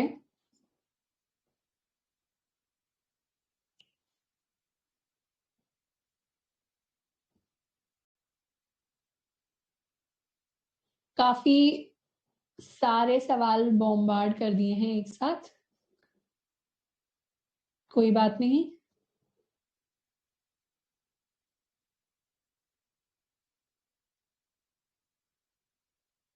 जो लाइव सेशंस है वो हमारे 7 लाइव सेशंस चलते रहेंगे एंड लेवल के हिसाब से बात हो रही होगी। जैसे आज का लाइव सेशन इंपॉर्टेंट इसलिए था क्योंकि जिन स्टूडेंट्स ने स्ट्रिंग्स तक कंप्लीट कर लिया है, अब वो स्थिति में है कि अब हम प्रैक्टिस करना शुरू कर सकते हैं प्लेटफॉर्म्स पे, इसीलिए आज का लाइव सेशन अभी शेड्यूल्ड है। इंटरव्यूज वाला बाद में शेड्यूल्ड होगा। क्यों बाद में शेड्यूल्ड होगा? क्योंकि अभी इंटरव्यूज वाली स्टेज जितना हमने काम किया नहीं है, वो जब कर लेंगे उसके बाद इंटरव्यूज वाला शेड्यूल होगा। तो बात कर लेते हैं प्लेटफॉर्म्स के अंदर इस तरीके के कैटेगरीज में क्वेश्चंस डिवाइडेड होते हैं, टॉपिक वाइज भी डिवाइडेड होते हैं। मैं जो पहला प्लेटफॉर्म आपको सजेस्ट करूंगी वो है हैकर रैंक। इसका ऑल्टरनेट अगर आपको चाहिए तो हैकर अर्थ है, मतलब मुझे सिमिलर से लगते हैं, आप दोनों में से कोई भी कर सकते हैं, बाकी मैं आपको ये करने के लिए बोलूंगी। क्यों? सबसे पहला, I feel it is beginner friendly, यानी आप नए नए कोडिंग के अंदर आए हैं, आप नया नया शुरू कर रहे हैं, तो आपको बिगिनर फ्रेंडली लगेगा, इजी लगेगा, थोड़ा सा इंटरफेस भी बिगिनर फ्रेंडली लगेगा, ऐसा नहीं है कि बिल्कुल कॉम्प्लेक्स, बहुत ही अच्छा प्यारा सा इंटरफेस है। दूसरा, काफी सारी कंपनीज अगर ऑन कैंपस आती हैं इंटरव्यूज के लिए या मतलब प्लेसमेंट का, इंटर्नशिप का, आपका कोडिंग टेस्ट जो होता है, इनफैक्ट ऑफ कैंपस के अंदर भी जो काफी सारे टेस्ट होते हैं, हैकर रैंक वो टेस्ट कंडक्ट कराता है, काफी सारे टेस्ट कंडक्ट कराते हैं। तो अगर आप इसके यूआई के साथ, मैं ये नहीं कह रही कि आपको पूरे कोर्स के दौरान ही यहीं पर जाकर क्वेश्चन सॉल्व करने हैं, पर हाँ थोड़े से क्वेश्चन यहाँ पे जाके हम सॉल्व कर लेंगे ना, तो यूजर इंटरफेस जो है उसके साथ हम फेमिलियर हो जाएंगे। हमें पता होगा कि कहाँ पे एग्जाम्पल्स दिखते हैं, कहाँ पे कोड लिखना होता है, स्टार्ट बटन कैसे होता है। तो काफी सारी कंपनीज में आप देखेंगे कि सेम हैकर वाला प्लेटफॉर्म ही यूज हो जाता है, तो पहले से वहां पे कोड लिखने की थोड़ी सी आदत होगी ना, तो प्लेसमेंट के टाइम पर हेल्प करेगी, इंटर्नशिप के टाइम पर हेल्प करेगी। सिर्फ इसीलिए मैं सजेस्ट कर रही हूँ क्योंकि बिगिनर फ्रेंडली लगा मुझे, और कंपनीज काफी ज्यादा यूज करती है हैकर रैंक को अपने इंटरव्यूज से पहले वाले कोडिंग राउंड्स को कंडक्ट कराने के लिए। दूसरा मैं सजेस्ट करूंगी लीड कोड। लीड कोड का ऑल्टरनेटिव मैंने दे दिया है, बट मैं लीड कोड को बहुत ही ज्यादा हेविली इसलिए सजेस्ट करूंगी, एक तो आपको टॉपिक वाइज बहुत ज्यादा अच्छे से डिटेल में काफी सारे सवाल मिल जाएंगे। दूसरा कॉन्टेस्ट होते हैं लीड कोड पर, कॉन्टेस्ट के बारे में अभी डिटेल में बात करेंगे। कुछ ऐसे कॉन्टेस्ट होते हैं, और ये जो कॉन्टेस्ट होते हैं ना, ये कंपेटिटिव प्रोग्रामिंग वाले कॉन्टेस्ट नहीं होते, ये data structures and algorithms based contest होते हैं। तो इंटरव्यूज के हिसाब से आपको ये वाले कॉन्टेस्ट बेटर हेल्प करेंगे as compare to a CP contest. हाँ, लॉजिक बिल्डिंग के हिसाब से आई फील सीपी वाले contest will help you more, पर इंटरव्यूज के हिसाब से आई फील लीड कोड के जो कॉन्टेस्ट है ना, वो आपको बेटर हेल्प करेंगे। प्लस अगर आप डेटा स्ट्रक्चर एल्गोरिथम अगर हमने नया नया सीखना शुरू किया है, तो हमारे जो फंडामेंटल्स है उनको हम बेटर अप्लाई कर पाएंगे लीड कोड वाले कॉन्टेस्ट के अंदर। दूसरा, ये लीड कोड के डिस्कशंस, हर जो सवाल होता है लीड कोड के ऊपर, उसके अंदर अपना एक डिस्कशन वाला टैब दिया होता है जो फ्रीली एक्सेसिबल होता है, कोई प्रीमियम सब्सक्रिप्शन नहीं है, कोई अलग से एक्स्ट्रा पेमेंट नहीं करना हमें जाकर। मैं ये नहीं कह रही लीड कोड का प्रीमियम लेना है, हमें बिल्कुल फ्री वाला हमें यूज करना है। डिस्कशंस जो दिया होता है, क्वेश्चंस हमने कर लिया, उसके अंदर अगर हमें लॉजिक समझ में नहीं आ रहा, तो डिस्कशन वाले टैब पर जब हम जाते हैं ना, तो हजारों लोगों के हमें कोड्स दिखते हैं, उन्होंने हेल्पफुल वे में कोड लिखा होता है, पूरा पूरा आर्टिकल लिखा होता है, उसको हम जाकर पढ़ सकते हैं, वो बहुत ही ज्यादा हेल्प कर देगा। तो वहां डायरेक्टली आपको सेम सवाल के हिसाब से काफी सारे रिसोर्सेज मिल जाते हैं, तो इसीलिए मैंने इसको एडवाइस किया है। तीसरा मैं एडवाइस कर रही हूँ कोड फोर्सेस। कोड फोर्सेस इसका ऑल्टरनेटिव भी मैंने दे दिया है। पहला रीजन ऑब्वियसली कॉन्टेस्ट अच्छे हैं, और अगर आप कंपेटिटिव प्रोग्रामिंग को परस्यू करते हैं, मतलब यहाँ पर जाकर जो कॉन्टेस्ट में आप पार्टिसिपेट करते हैं उनमें आपकी अच्छी रैंक्स आती है, तो उन रैंक्स को हम अपने रेज्यूमे के अंदर भी लिख सकते हैं। It makes our resume better, it actually does helps in referrals. दूसरा, अगर इंटरव्यूअर आपका रेज्यूमे देख रहा है, अगर उन्होंने खुद पर्सनली कंपेटिटिव प्रोग्रामिंग करी हुई है, तो हाँ, वो थोड़ा सा एडिशनल इंप्रेसिव फैक्टर होगा अगर आपकी रैंक बहुत ही अच्छी है तो। बाकी चीटिंग करके अगर हमने कर लिया है कॉन्टेस्ट को क्लियर, तब हमारी रैंक अच्छी आई है, वो बिल्कुल हेल्प नहीं करेगा, क्योंकि इंटरव्यूअर तभी इंप्रेस होगा जब इंटरव्यू के अंदर भी सवाल हम क्लियर कर पा रहे हैं और हमारे रेज्यूमे के अंदर भी लिखा हुआ है, तब वो सबसे ज्यादा बेस्ट चीज होगी। तो अपने दम पर सारी चीजें करनी है, रैंक्स अच्छे से सिक्योर करनी है, तब हम उनको अपने रेज्यूमे के अंदर लिख रहे हो। तो ये 3 प्लेटफॉर्म्स मैंने बता दिए। I would suggest you start with these 2, और इसको आप ग्रेजुअली लेकर चलें, मतलब टाइम है उस हिसाब से, अपने टाइम के हिसाब से अगर आप टाइम एलोकेट कर पा रहे हैं तो आप कर लीजिए। और हैकर रैंक, लीड कोड दोनों को एक बार देख ले, ओवरव्यू मान ले, दोनों में से जो आपको बेटर लगे उसको आप लॉन्ग टर्म के हिसाब से देख सकते हैं। बाकी मैं आपको एडवाइस करूंगी लीड कोड को लॉन्ग टर्म के हिसाब से रखें, क्योंकि ज्यादा आपको कॉन्टेस्ट जिस जगह पर करेंगे वहीं पर क्वेश्चंस करेंगे, तो बेटर रहेगा हमारे लिए, सारी चीजें एक ही जगह पर होंगी। तो इसके अलावा और भी बहुत सारे प्लेटफॉर्म्स होते हैं, एट कोडर है, स्पॉज है, और भी बहुत सारे प्लेटफॉर्म्स हैं, पर मैंने मेरी पर्सनल ओपिनियन में जो सबसे बेटर मुझे लगता था हेल्प कर सकते थे, उनको मैंने आपको एडवाइस कर दिया है। ठीक है, अब इन प्लेटफॉर्म्स को लेकर किसी का कोई डाउट? इन तीनों के जो लिंक्स हैं, आप हैकर रैंक सर्च करेंगे फर्स्ट लिंक वही आएगा, लीड कोड सर्च करेंगे फर्स्ट लिंक वही आएगा गूगल पे, कोड फोर्सेस सर्च करेंगे फर्स्ट लिंक वही आएगा। नाम मैंने दे दिए, स्पेलिंग बिल्कुल सही है, इसको बस क्या करना है, लैपटॉप पे जाके गूगल पे जाके सर्च करना है, बिल्कुल पहला जो लिंक आएगा उसी को हमें क्लिक कर देना है, अनलेस एंड अनटिल वो एक ऐड हो।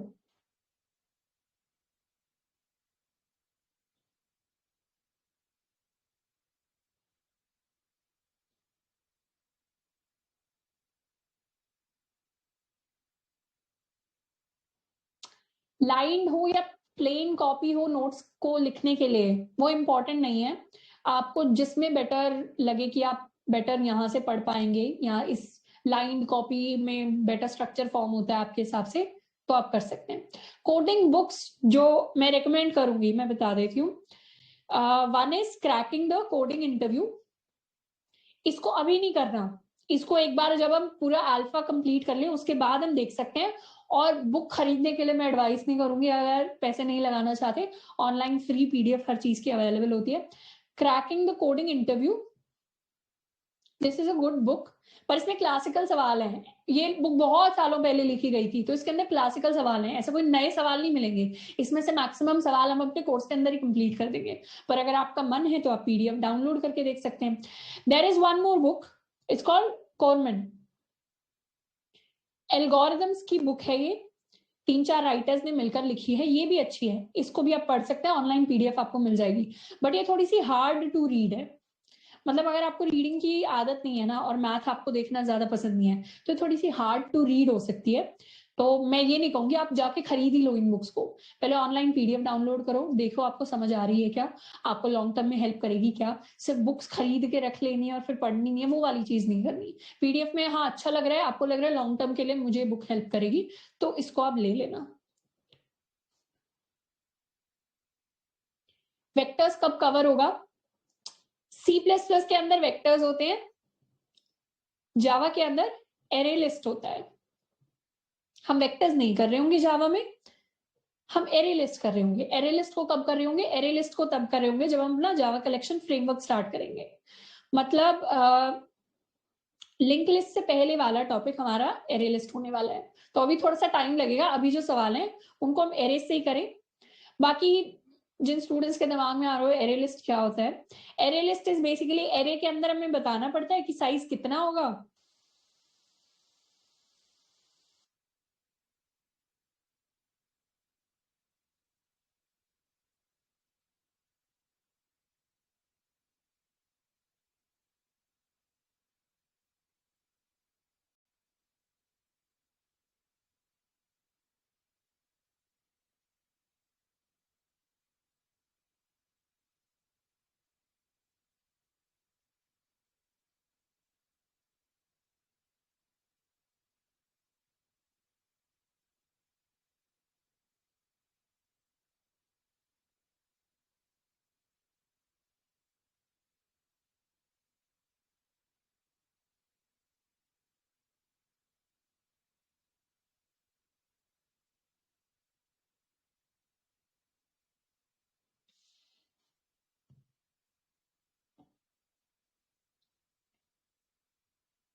मुझे लग रहा है मेरा लैपटॉप बहुत ज्यादा ओवरहीट हो रहा है।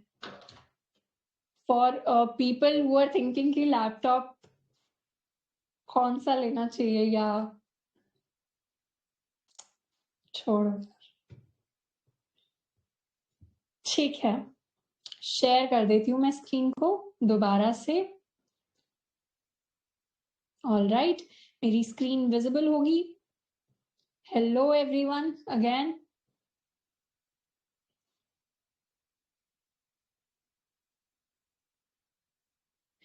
दीदी ये लाइव सेशन जब कोर्स के अंडर फिर से डालोगे, क्या मुझे फिर से पूरा देखना पड़ेगा 100% कंप्लीट करने के लिए?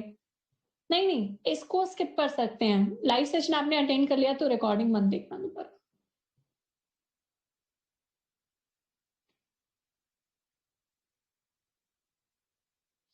ओके, अच्छा इन प्लेटफॉर्म्स को लेकर किसी के सवाल मैंने बता दिया है। फर्स्ट प्लेटफॉर्म किसके साथ शुरुआत करनी है, आज सेशन के बाद टाइम मिलता है, नहीं तो कल सुबह सुबह जाकर हैकर एंड लीड कोड को देख लेना, कोड फोर्सेस को तब देख लेना जब आपके पास टाइम हो। इससे आपको कंपेटिटिव प्रोग्रामिंग में शुरुआत करने में हेल्प मिलेगी। ये बिगिनर फ्रेंडली है और कंपनीज भी लेती यूज करती हैं काफी ज्यादा, और लीड कोड पे आपको कॉन्टेस्ट मिलेंगे जिनमें हम पार्टिसिपेट करेंगे तो हमारी हेल्प होगी। तो प्लेटफॉर्म्स को बताने का मोटिव ये था कि अगर हम टॉपिक पूरा पढ़ लेते हैं, उसके हम प्रैक्टिस क्वेश्चंस भी कर लेते हैं, तो अब और क्वेश्चन कहां से करूं, मैं तो फ्री बैठा हूं, मुझे तो और सवाल करने हैं, या मेरे लिए तो बहुत आसान सवाल थे, मुझे तो और ज्यादा सवाल करने हैं, तो कहां से करने हैं वो सवाल? आप इन प्लेटफॉर्म्स पर जाकर उन सवालों को कर सकते हैं, या मैं आपको एडवाइस करूंगी लीड कोड पर जाकर उन सवालों को कर ले। शुरुआत कहां से करनी?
ओके, इस प्लेटफॉर्म का भी थोड़ा सा सॉल्यूशन निकालना पड़ेगा नेक्स्ट लाइव के लिए, कोई बात नहीं।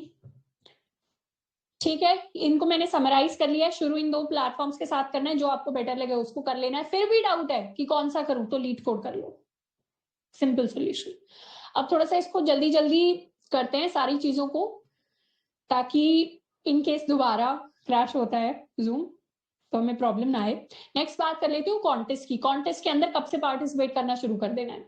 वो स्टूडेंट्स जिन्होंने स्ट्रिंग्स कर लिया है, अब वो कॉन्टेस्ट के अंदर पार्टिसिपेट करना शुरू कर सकते हैं। बट मैं आपको पहले ही बता दूं, हो सकता है हमसे एक भी सवाल ना हो शुरुआती स्टेजेस में। हो सकता है जो सवालों को यूज करने के लिए जो चीजें चाहिए हो वो हमने अभी सीखी ही ना हो। तो इस पर्सपेक्टिव के साथ, खुले दिमाग के साथ रहना है।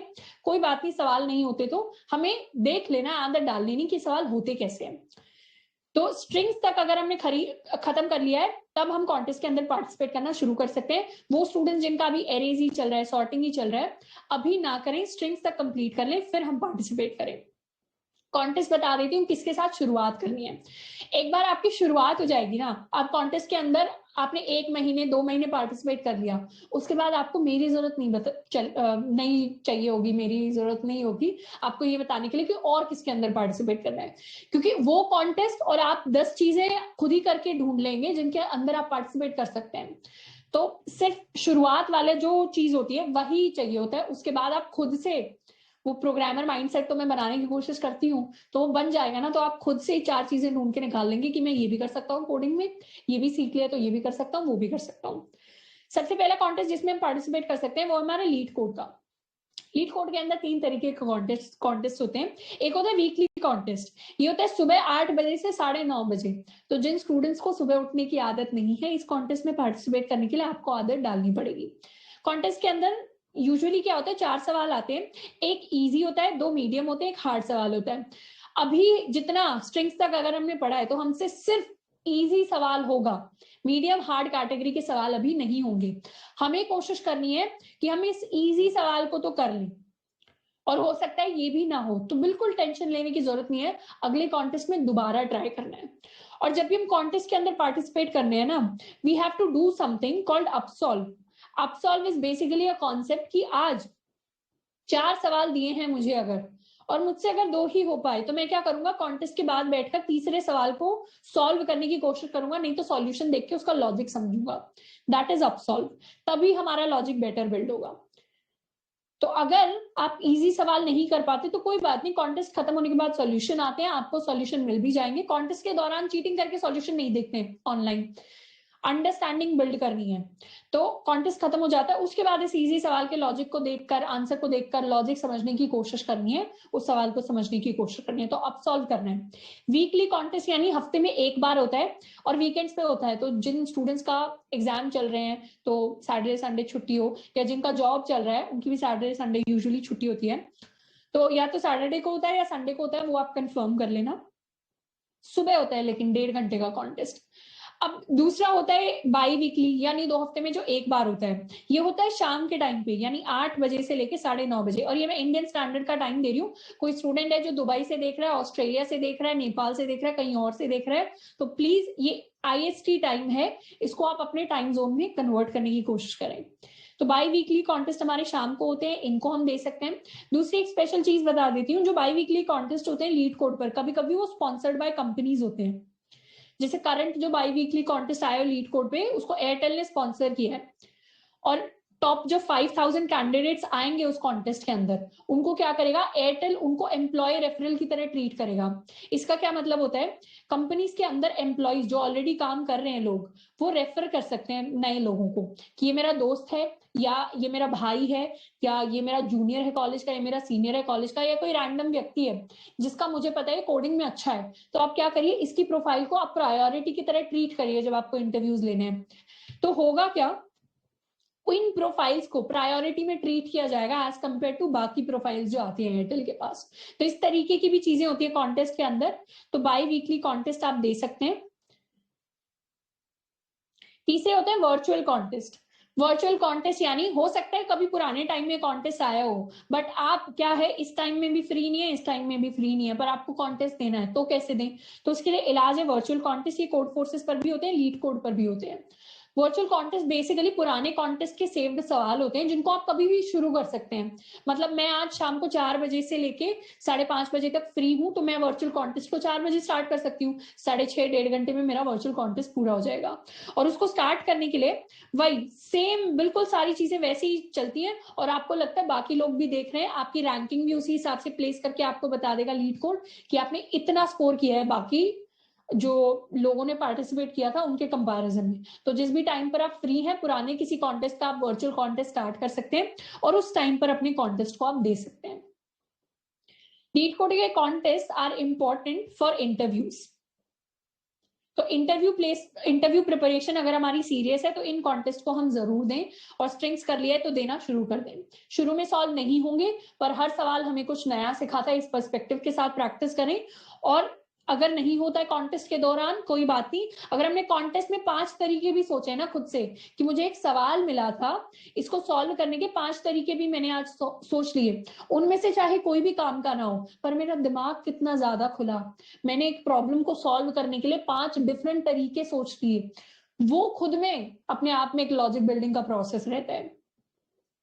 दूसरा है कोड फोर्सेस। कोड फोर्सेस के हम div 3 के साथ स्टार्ट कर सकते हैं। कॉन्टेस्ट का डिवीजन होता है, मतलब सबसे इजी वाला जो होता है that is div 3 I think, div 2 उसके बाद, एंड div 1 होता है सब फॉर मोर एक्सपीरियंस्ड पीपल। हमें शुरुआत करनी है div 3 के साथ। div 3 में भी ऐसे लेवल्स होते हैं क्वेश्चंस के, level A, level B, level C, इस तरीके से सारे जो डिविजन है उनके अंदर लेवल्स होंगे। तो शुरुआत में हो सकता है हमसे लेवल ए भी ना हो, इसके लिए मैं आपको मेंटली प्रिपेयर कर रही हूँ, पर क्या करना है कॉन्टेस्ट खत्म होने के बाद इसको सॉल्व करना है। या मुझसे ए हो गया, मुझसे बी समझ ही नहीं आया, हुआ ही नहीं, तो कॉन्टेस्ट खत्म होने के बाद बी को सॉल्व करने की या उसका लॉजिक समझने की कोशिश करनी है। तो div 3 से स्टार्ट कर सकते हैं, जब हमारा थोड़ा हाथ जम जाए कि हाँ अब तो div 3 मुझसे सॉल्व होने लग गए, तब div 2 पर बढ़ सकते हैं, फिर div 1 पर बढ़ सकते हैं जब हम ज्यादा एक्सपीरियंस हो। अब काफी सारे स्टूडेंट्स का सवाल होता है, is competitive programming compulsory? Competitive programming is not compulsory. जब कोई कंपनी आपसे पूछती है कि आपको इंटरव्यूज के लिए इनवाइट करती है, आपकी प्रोफाइल देखती है, तो अगर आपने कंपेटिटिव प्रोग्रामिंग नहीं करी है तो कोई प्रॉब्लम नहीं है, तब भी आपका रेज्यूमे शॉर्टलिस्ट हो सकता है, तब भी आपकी बड़ी से बड़ी कंपनी में प्लेसमेंट लग सकती है। पर क्या कंपेटिटिव प्रोग्रामिंग करने से लॉजिक बेटर बिल्ड होता है? तो मैं कहूंगी हाँ, थोड़ा सा हाँ। क्यों? क्योंकि हम प्रैक्टिस बहुत ज्यादा कर लेते हैं क्वेश्चंस की। जितने आप कॉन्टेस्ट देंगे कंपेटिटिव प्रोग्रामिंग करते टाइम, उतनी आपकी प्रैक्टिस होगी, उतना हमारा लॉजिक बिल्ड होगा, उतनी हम नई प्रॉब्लम्स देख रहे होंगे तो नई चीजें भी सीख रहे होंगे। तो हाँ, लॉजिक बेटर बिल्ड होते हैं, प्रैक्टिस हम ज्यादा करते हैं। अगर हम अच्छी रैंक्स ला पाते हैं और उसको रेज्यूमे में डाल पाते हैं तो रेज्यूमे थोड़ा सा ज्यादा इंप्रेसिव बनता है। ये फायदे होते हैं, नुकसान कुछ नहीं है, बस टाइम थोड़ा सा हमें लगाना पड़ेगा सीपी पे। नुकसान कुछ नहीं है, पर क्या कंपलसरी है? मेरी प्लेसमेंट सीजन ही मेरा 2 महीने बाद खत्म हो रहा है, तो क्या मैं रैंक लाने पे फोकस करूं? नहीं। तब आप डेटा स्ट्रक्चर्स एल्गोरिथम्स पर फोकस करें और कॉन्टेस्ट पे फोकस करें, तब आप लीड कोड के कॉन्टेस्ट को ज्यादा सॉल्व कर लें। पर हाँ, अगर हम फर्स्ट ईयर के अंदर हैं, अभी 4 साल है मेरे पास, तो सीपी आई वुड से करना है नहीं करना है वो आपके ऊपर है, पर ट्राई जरूर करके देख लें। तो ये तो हो गई कॉन्टेस्ट की बात। कॉन्टेस्ट के अंदर मैं देख लेती हूं अगर किसी का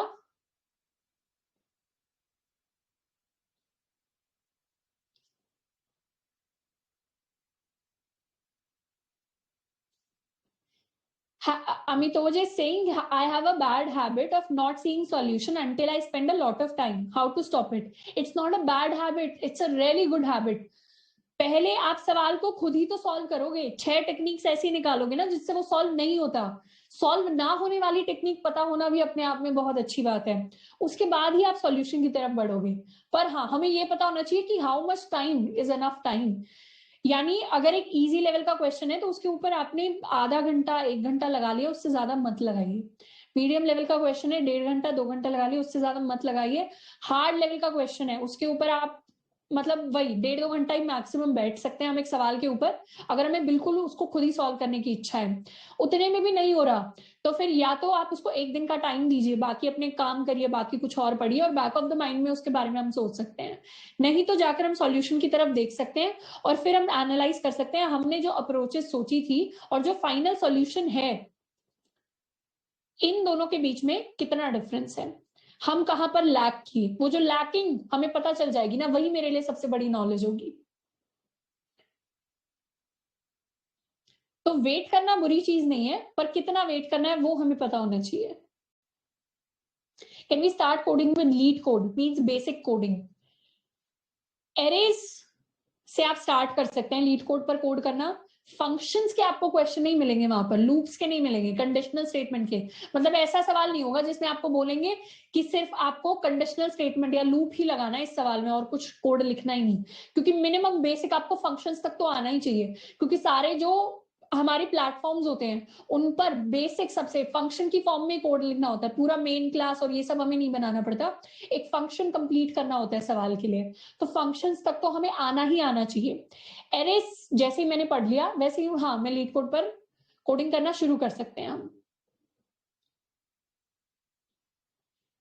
Rahul Garg, yes, RIP MacBook. Can we use pointers in Java? Java doesn't have pointers. Java has references. It doesn't have pointers. तो ये मुझे तो अच्छी चीज लगती है कि C++ की तरह में पॉइंटर्स वाली चीजें, क्योंकि C++ के अंदर ना इश्यूज आते हैं पॉइंटर्स की वजह से।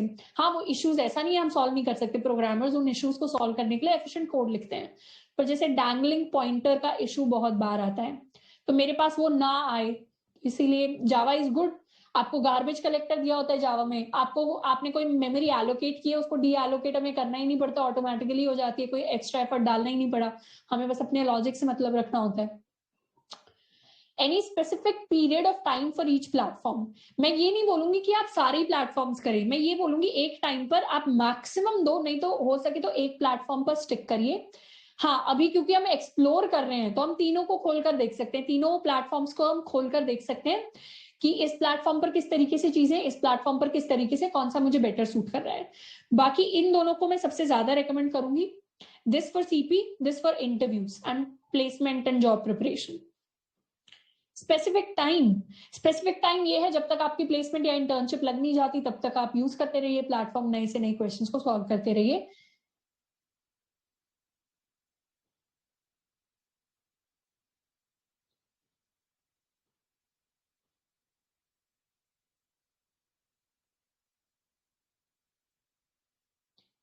प्लेसमेंट टिप्स के बारे में ये सारी चीजें बाद वाले लाइव सेशंस में कवर होंगी, प्लेसमेंट टिप्स वाली।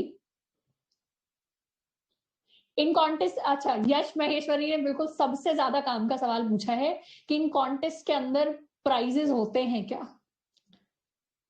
डेफिनेटली होते हैं, सारे कॉन्टेस्ट के अंदर होते हैं। सबसे पहला प्राइज तो रैंक ही है, अगर आपकी अच्छी आती है तो, पर सिर्फ रैंक प्राइज नहीं है। काफी सारे कॉन्टेस्ट में आपको कैश प्राइजेस भी मिल रहे होंगे, काफी सारे कॉन्टेस्ट में the prize would be getting short listed for an interview for a company.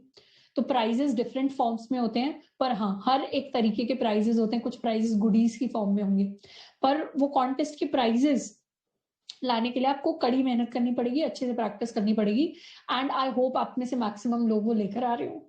तो बहुत ही my favourite question, yes, prizes होते हैं।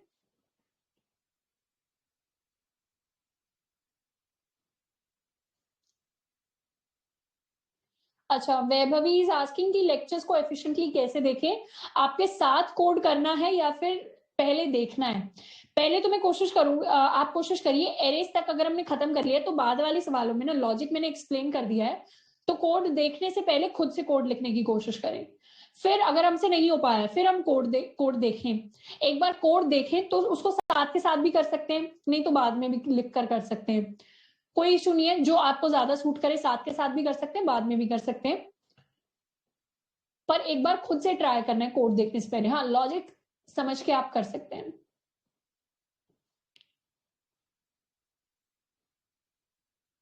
Can you get internship in 6th semester? Yes, you can get internship in 6th semester. अब आपको वो देखना पड़ेगा ऑनलाइन अप्लाई कैसे करना है जाकर। संकल्प इज आस्किंग 2 दिन पहले ज्वाइन किया है, कैचअप करना है एज सून एज पॉसिबल, और should I focus on perfection? Focus on perfection, कोशिश करिए आप ज्यादा टाइम लगा दें, पर हर टॉपिक को अच्छे से कंप्लीट करना है। बैकलॉग कंप्लीट करने का मतलब ये नहीं होता कि बस स्किप कर करके जल्दी से मैं इसको निपटा दूं। बैकलॉग कंप्लीट करने का मतलब ये होता है अच्छे से एफिशिएंटली मैंने सारी चीजों को कंप्लीट किया है। तो पहली प्रायोरिटी होनी चाहिए अच्छे से टॉपिक समझकर उसको कंप्लीट करना। दूसरी प्रायोरिटी होनी चाहिए to do it as quick as possible. तो संकल्प परफेक्शन नहीं, focus on completing in an efficient manner. ज्यादा टाइम आप लगाने की कोशिश कर सकते हैं जल्दी कंप्लीट करने के लिए।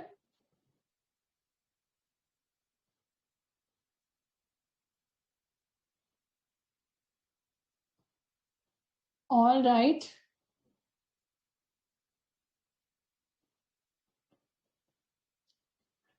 आपने जो सॉल्व क्वेश्चंस एंड असाइनमेंट्स दिया है वो क्या एनफ है प्रोडक्ट बेस्ड कंपनीज के लिए?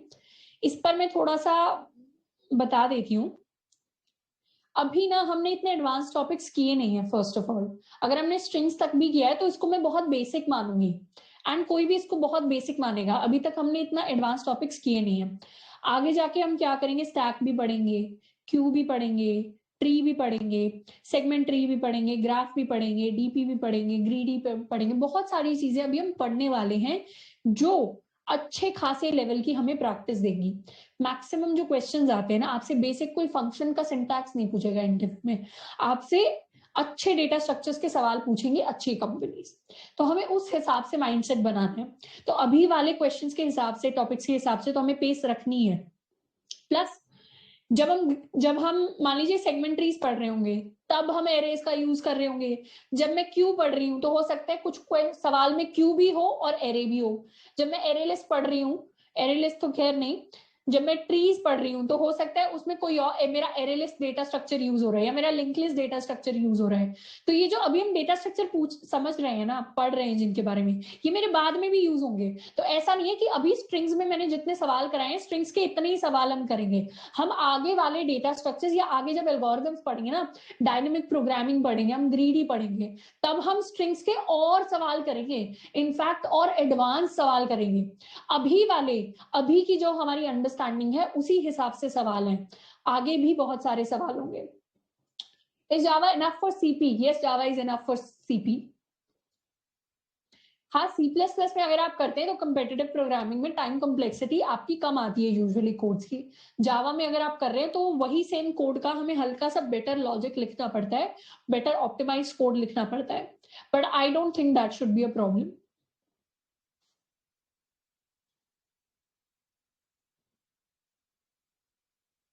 थर्ड ईयर वाले लोग सीपी कर सकते हैं क्या? डेफिनेटली, अगर आपके पास टाइम है तो आप कर सकते हैं, पर प्रायोरिटी डेटा स्ट्रक्चर्स एल्गोरिथम्स को देनी है।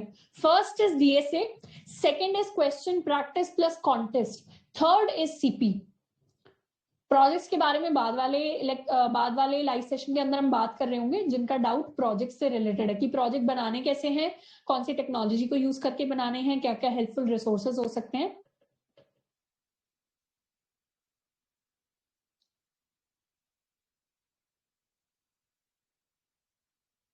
How to approach for internships भी बाद में प्रॉपर लाइव सेशन होगा कि किसी भी कंपनी को इंटर्नशिप या प्लेसमेंट के लिए अप्रोच कैसे करना है, या जो हमारी मेजर कंपनीज होती हैं, जो अच्छी टॉप 50 कंपनीज इन इंडिया है इंजीनियर्स को हायर करने वाली, ये किस तरीके से आती हैं। कैंपस में नहीं आती तो हम ऑफ कैंपस कैसे अप्लाई करें, करियर साइट पे कैसे करें, लिंक्डइन पे कैसे करें, अलग अलग नौकरी पे कैसे करें, वो सारी चीजें हम बाद में डिस्कस करेंगे।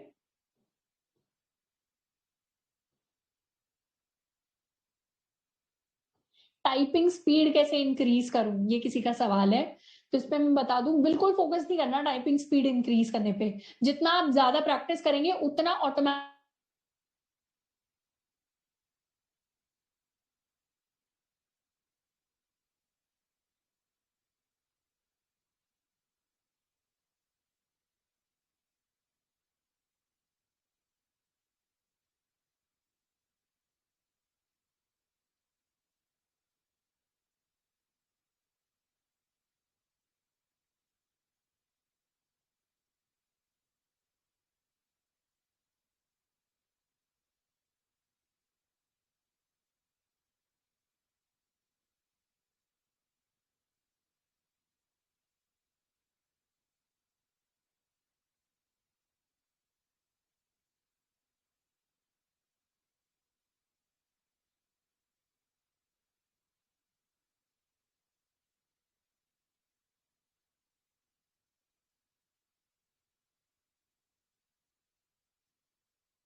All right, college and coding को बैलेंस आउट कैसे करना है, तो इस पे मैं 3 टिप्स आपको दे रही हूँ। सबसे पहली टिप तो ये है कि आइडेंटिफाई योर फ्री जोन। हो सकता है आपका जो कॉलेज है वो सुबह 10 से शाम के 5 बजे तक हो सकता है बीच में आपके पास ब्रेक हो, किसी किसी के पास DTU NSIT में तो मुझे पता है कि हमारे पास कभी कभी ऐसा होता है 2 से 3 घंटे का लगातार ब्रेक है, या बीच में 4 घंटे का ब्रेक आ गया। तो उन फ्री जोन्स को मुझे आइडेंटिफाई करना है। जिसकी 10 से 5 तक क्लास है उसके लिए तो फ्री जोन है 5 के बाद वाला टाइम, इनके लिए फ्री जोन है, बीच में कुछ टाइम होगा, बाकी क्लासेस के खत्म होने के बाद वाला टाइम। तो इन फ्री जोन्स को मुझे ज्यादा से ज्यादा यूटिलाइज करना है। कैसे यूटिलाइज करना है, उस टाइम पर हम अपने वीडियो लेक्चर्स देख सकते हैं, थ्योरी सीख सकते हैं, और किसी वर्चुअल कॉन्टेस्ट में पार्टिसिपेट कर सकते हैं, नहीं तो अपने प्रैक्टिस क्वेश्चंस कर सकते हैं। तो फ्री जोन को एक तो होता है कि मैं सोसाइटी के अंदर जाकर या कैंटीन में बैठकर व्यक्त कर दूं उस समय को, एक हो सकता है उस समय को मैं उस चीज पर लगाऊं जो मुझे पता ही है 2.5 से 3 महीने मुझे करनी ही करनी है। तो इन फ्री जोन्स को मुझे कोडिंग के अंदर इन्वेस्ट कर देना है अगर इशू हो रहा है मैनेज करने में चीजों। तो दूसरा, कुछ फिक्स स्लॉट्स रख लेने हैं। जैसे मुझे पता है हर रात को 9:30 से लेकर 11 बजे तक 1.5 घंटे तो मैं पढ़ूंगा ही, कोडिंग करूंगा ही करूंगा। कोडिंग नहीं करूंगा तो वही वर्चुअल कॉन्टेस्ट दे दूंगा, प्रैक्टिस कर लूंगा, कुछ नया नहीं सीखूंगा, पर ये तो मेरा फिक्स टाइम है। This fix slot is important to maintain consistency and to have a feeling of consistency, कि आज मुझे इस स्लॉट में मैं हर रोज करता ही करता हूँ। तो हर दिन आप करेंगे तो आपको भी अंदर से मोटिवेशन फील आएगा, क्योंकि शुरुआत का जो मोटिवेशन होता है ना, वो तो मैं आपको बोल दूंगी, या आपके जो ड्रीम्स होंगे, गोल्स होंगे, उनके बारे में आप सोचेंगे, उससे हमें मोटिवेशन शुरू में आता है। बाद में मोटिवेशन कब आता है, बाद में मोटिवेशन डिसिप्लिन से आता है। तो एक डिसिप्लिन बनाने के लिए एक फिक्स स्लॉट आप रख लीजिए कि 1 घंटा 1.5 घंटा मुझे करना ही करना है, चाहे मैं कोडिंग से रिलेटेड कुछ भी करूं। ये तो हो गया फर्स्ट चीज। सेकेंड चीज हो सकती है collaborate with people of similar interest. यानी आपके हो सकता है, और इसको मैं नहीं कहूंगी कि आप ऑनलाइन कोलैबोरेट करिए, मैं कहूंगी कि आप ऑफलाइन कोलैबोरेट करिए। जो स्टूडेंट्स अभी तक कॉलेज जिनका स्टार्ट नहीं हुआ है उनके लिए कंपल्जन नहीं है। ऑफलाइन कोलैबोरेट करने का मतलब है कि आप ऑलरेडी कॉलेज के अंदर जा रहे हैं, आपको कोई बैचमेट है, दोस्त है जो आपके साथ कोड कर रहा है। हो सकता है वो अल्फा के अंदर ना हो, खुद से कोड कर रहा हो सकता है कुछ और कर रहा हो, पर जिनका इंटरेस्ट सेम चीजों में है, जो प्लेसमेंट की तैयारी आपके साथ कर रहे हैं, जो इंटर्नशिप की तैयारी आपके साथ कर रहे हैं, सेम बैच के, उनके साथ हमें कोलैबोरेट करना है। उनके साथ सवाल डिस्कस कर लें कि यार मैंने तो आज ये सवाल किया, तू बता तुझे क्या लगता है कैसे सॉल्व हो गए सवाल, या बता तूने आज कितना कोड कर लिया, कौन सा हमने आज क्या टॉपिक कर लिया है, कौन से कॉन्टेस्ट में पार्टिसिपेट किया है। सेम बैठकर आप कॉन्टेस्ट के अंदर पार्टिसिपेट कर सकते हैं। हॉस्टल के अंदर 3-4 लोग हैं, मिलकर आप सेम टाइम पे कॉन्टेस्ट के अंदर दो, पार्टिसिपेशन दो। चीटिंग नहीं करनी उस टाइम पे, क्यों लॉजिक बिल्डिंग पर काम करना है। तो क्या हो, कॉन्टेस्ट खत्म हो उसके बाद डिस्कस कर लो किसने क्या अप्रोच यूज की कॉन्टेस्ट का सवाल सॉल्व करने के लिए। उससे क्या होगा, हमें भी डिफरेंट लोगों की सोचने का तरीका पता चलेगा, कॉन्टेस्ट के बारे में पता चलेगा कि क्या अप्रोचेस अलग हो सकती थी, हमारी अप्रोच कैसे अलग थी, किसी और की कैसे अलग थी। और जो ये आप लॉन्ग टर्म कोलैबोरेशन करेंगे अपने पीयर्स के साथ, फ्रेंड्स के साथ, तो क्या होगा, जब आपके इंटरव्यूज या आपके इंटर्नशिप के इंटरव्यूज, प्लेसमेंट के इंटरव्यूज नजदीक आ रहे होंगे ना, इन्हीं के साथ आप मॉक इंटरव्यूज कर सकते हैं। एक बार आप उनका इंटरव्यू ले लें 2-3 सवाल लेकर, एक बार वो आपका इंटरव्यू ले लें, तो वहां पर भी ये चीज हमें हेल्प कर रही होगी। तीसरा मैं बता देती हूँ, तीसरी चीज जो करनी है, अपने वीकेंड्स को यूटिलाइज करना है, बिकॉज ये वीकेंड्स आर गोल्ड। आपके वीकेंड्स जितने प्रोडक्टिव होंगे वो सारी प्रोडक्टिविटी आपकी दिखेगी इंटरव्यूज के टाइम पर। वीकेंड में अभी के लिए अगर हम डेडिकेटेडली, हमारे प्लेसमेंट या इंटर्नशिप सीजन आया हुआ है, तो डेडिकेटेडली इन वीकेंड्स को हम कोडिंग के ऊपर स्पेंड करें, प्रैक्टिस के ऊपर स्पेंड करें, कॉन्टेस्ट के ऊपर स्पेंड करें, रादर देन अभी अगर हम डेडिकेटेडली 2 से 3 महीने कर रहे हैं, अगर 2.5 से 3 महीने, 4 महीने अगर कर रहे हैं कोडिंग ढंग से, तो उसको ढंग से ही कर लें एक बार में, उसको बाद के लिए हमें प्रोक्रेस्टिनेट करके टालना नहीं है। इस टाइम पर हम स्किप कर सकते हैं, इस टाइम पर हम स्किप कर सकते हैं दोस्तों के साथ बाहर, मतलब किसी ट्रिप के ऊपर जाना या किसी और चीज को, किसी इवेंट को स्किप कर सकते हैं। इस टाइम पे हमें प्रैक्टिस को स्किप नहीं करना, वो हमेशा चलती रहनी चाहिए। तो इन 3 चीजों को फॉलो कर सकते हैं अगर हमें थोड़ी सी भी इश्यू आ रही है अपने कॉलेज क्लासेस को कोडिंग के साथ जो है मैनेज करने में। काफी स्टूडेंट्स का फ्रीक्वेंटली सवाल हो सकता है कि कॉलेज के अंदर कोई और लैंग्वेज सिखाई जा रही है, कोडिंग के अंदर कोई और हम सीख रहे हैं, यहाँ पे जावा सीख रहे हैं, कॉलेज में सी सिखा रहे हैं, पाइथन सिखा रहे हैं, जावास्क्रिप्ट सिखा रहे हैं। तो इसका जवाब मैं ऑलरेडी दे चुकी हूँ, वो कॉलेज वाली को उतना ही सीखना है जितने हमारे एग्जाम में अच्छे नंबर आ जाए, यहाँ वाली को इतना सीखना है जितना मैं प्लेसमेंट उस लैंग्वेज को यूज करके क्रैक कर पाऊँ। तो I hope college and coding को हमने कवर कर लिया, बाकी 3 चीजों को भी एक्सटेंसिवली कवर कर लिया है। अब मैं एक बार क्वेश्चंस को देख लेती हूँ। किसी के क्या आए हैं?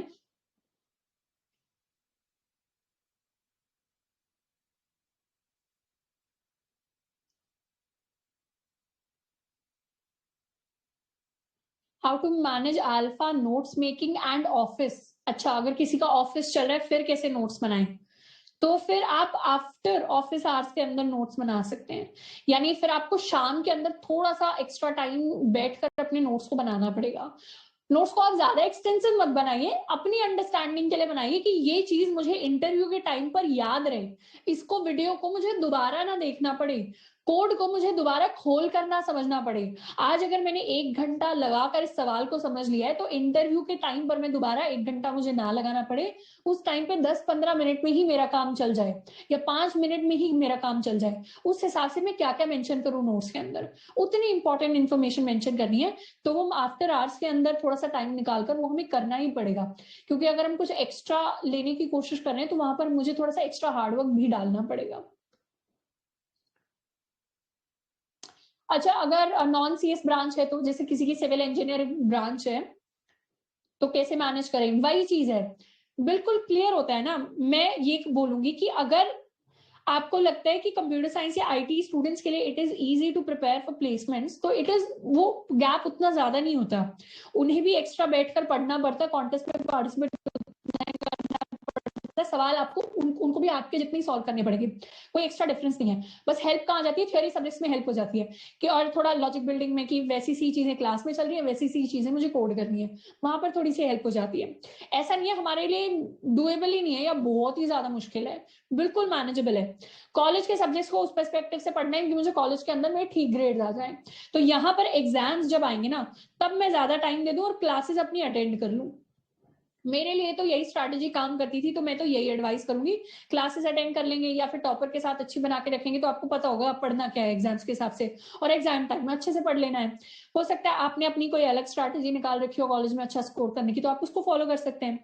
क्लास कॉलेज वाले जो सब्जेक्ट्स हैं सारी चीजें उस तरीके से रखनी है कि आपके एग्जाम्स में अच्छे मार्क्स आए। और ये अच्छे मार्क्स मैं इसलिए नहीं कह रही क्योंकि मैं पढ़ाकू घिस्सू बच्चा हूँ, अच्छे मार्क्स आपको लॉन्ग टर्म में हेल्प करेंगे। एक रेज्यूमे के अंदर भी आपका देखा जाता है कि आपकी जीपीए कितनी है। हो सकता है आपकी कोडिंग स्किल्स बहुत अच्छी हो और तब आपकी अगर कम भी जीपीए आई है तो फर्क नहीं पड़ेगा कुछ कंपनीज को, पर हाँ अगर आपकी जीपीए अच्छी है तो वो कभी आपको नुकसान नहीं देगी, फायदा ही दे सकती है। और कोडिंग को इस पर्सपेक्टिव से सीखना है, उस पर्सपेक्टिव से टाइम देना है कि यहाँ से मेरी प्लेसमेंट या इंटर्नशिप निकल रही होगी, इस तरीके से हमें मैनेज करना है। कंपेटिटिव, जब तक हमें कंपेटिटिव प्रोग्रामिंग आएगी तब तक कंपनी कॉलेज प्लेसमेंट निकल जाएंगे, तब क्या थॉट प्रोसेस रखें? अगर आपके कॉलेज के अंदर आपका चल रहा है अभी इंटर्नशिप सीजन या प्लेसमेंट सीजन, तो वहां बैठ जाओ, एक्सपीरियंस के लिए बैठ जाओ कंपनीज के अंदर। तो थॉट प्रोसेस ये रखना है कि अभी मैं डेडिकेटेडली टाइम इस चीज पर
ऑल राइट,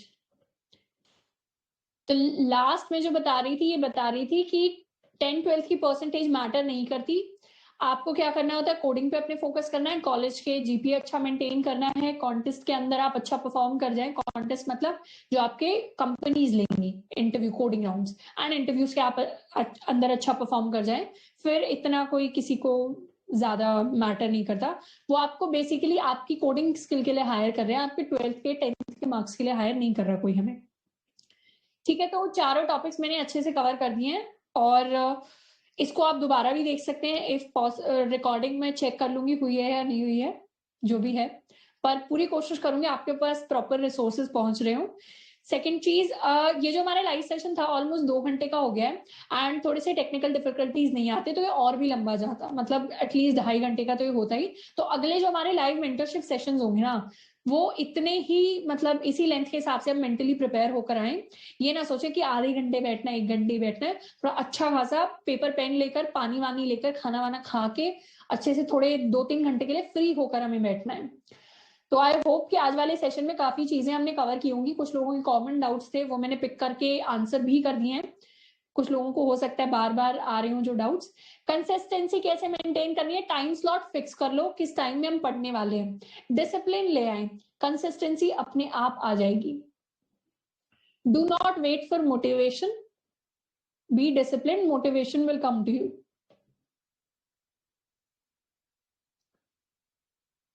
एक बार मैं बस लास्ट देख लेती हूँ,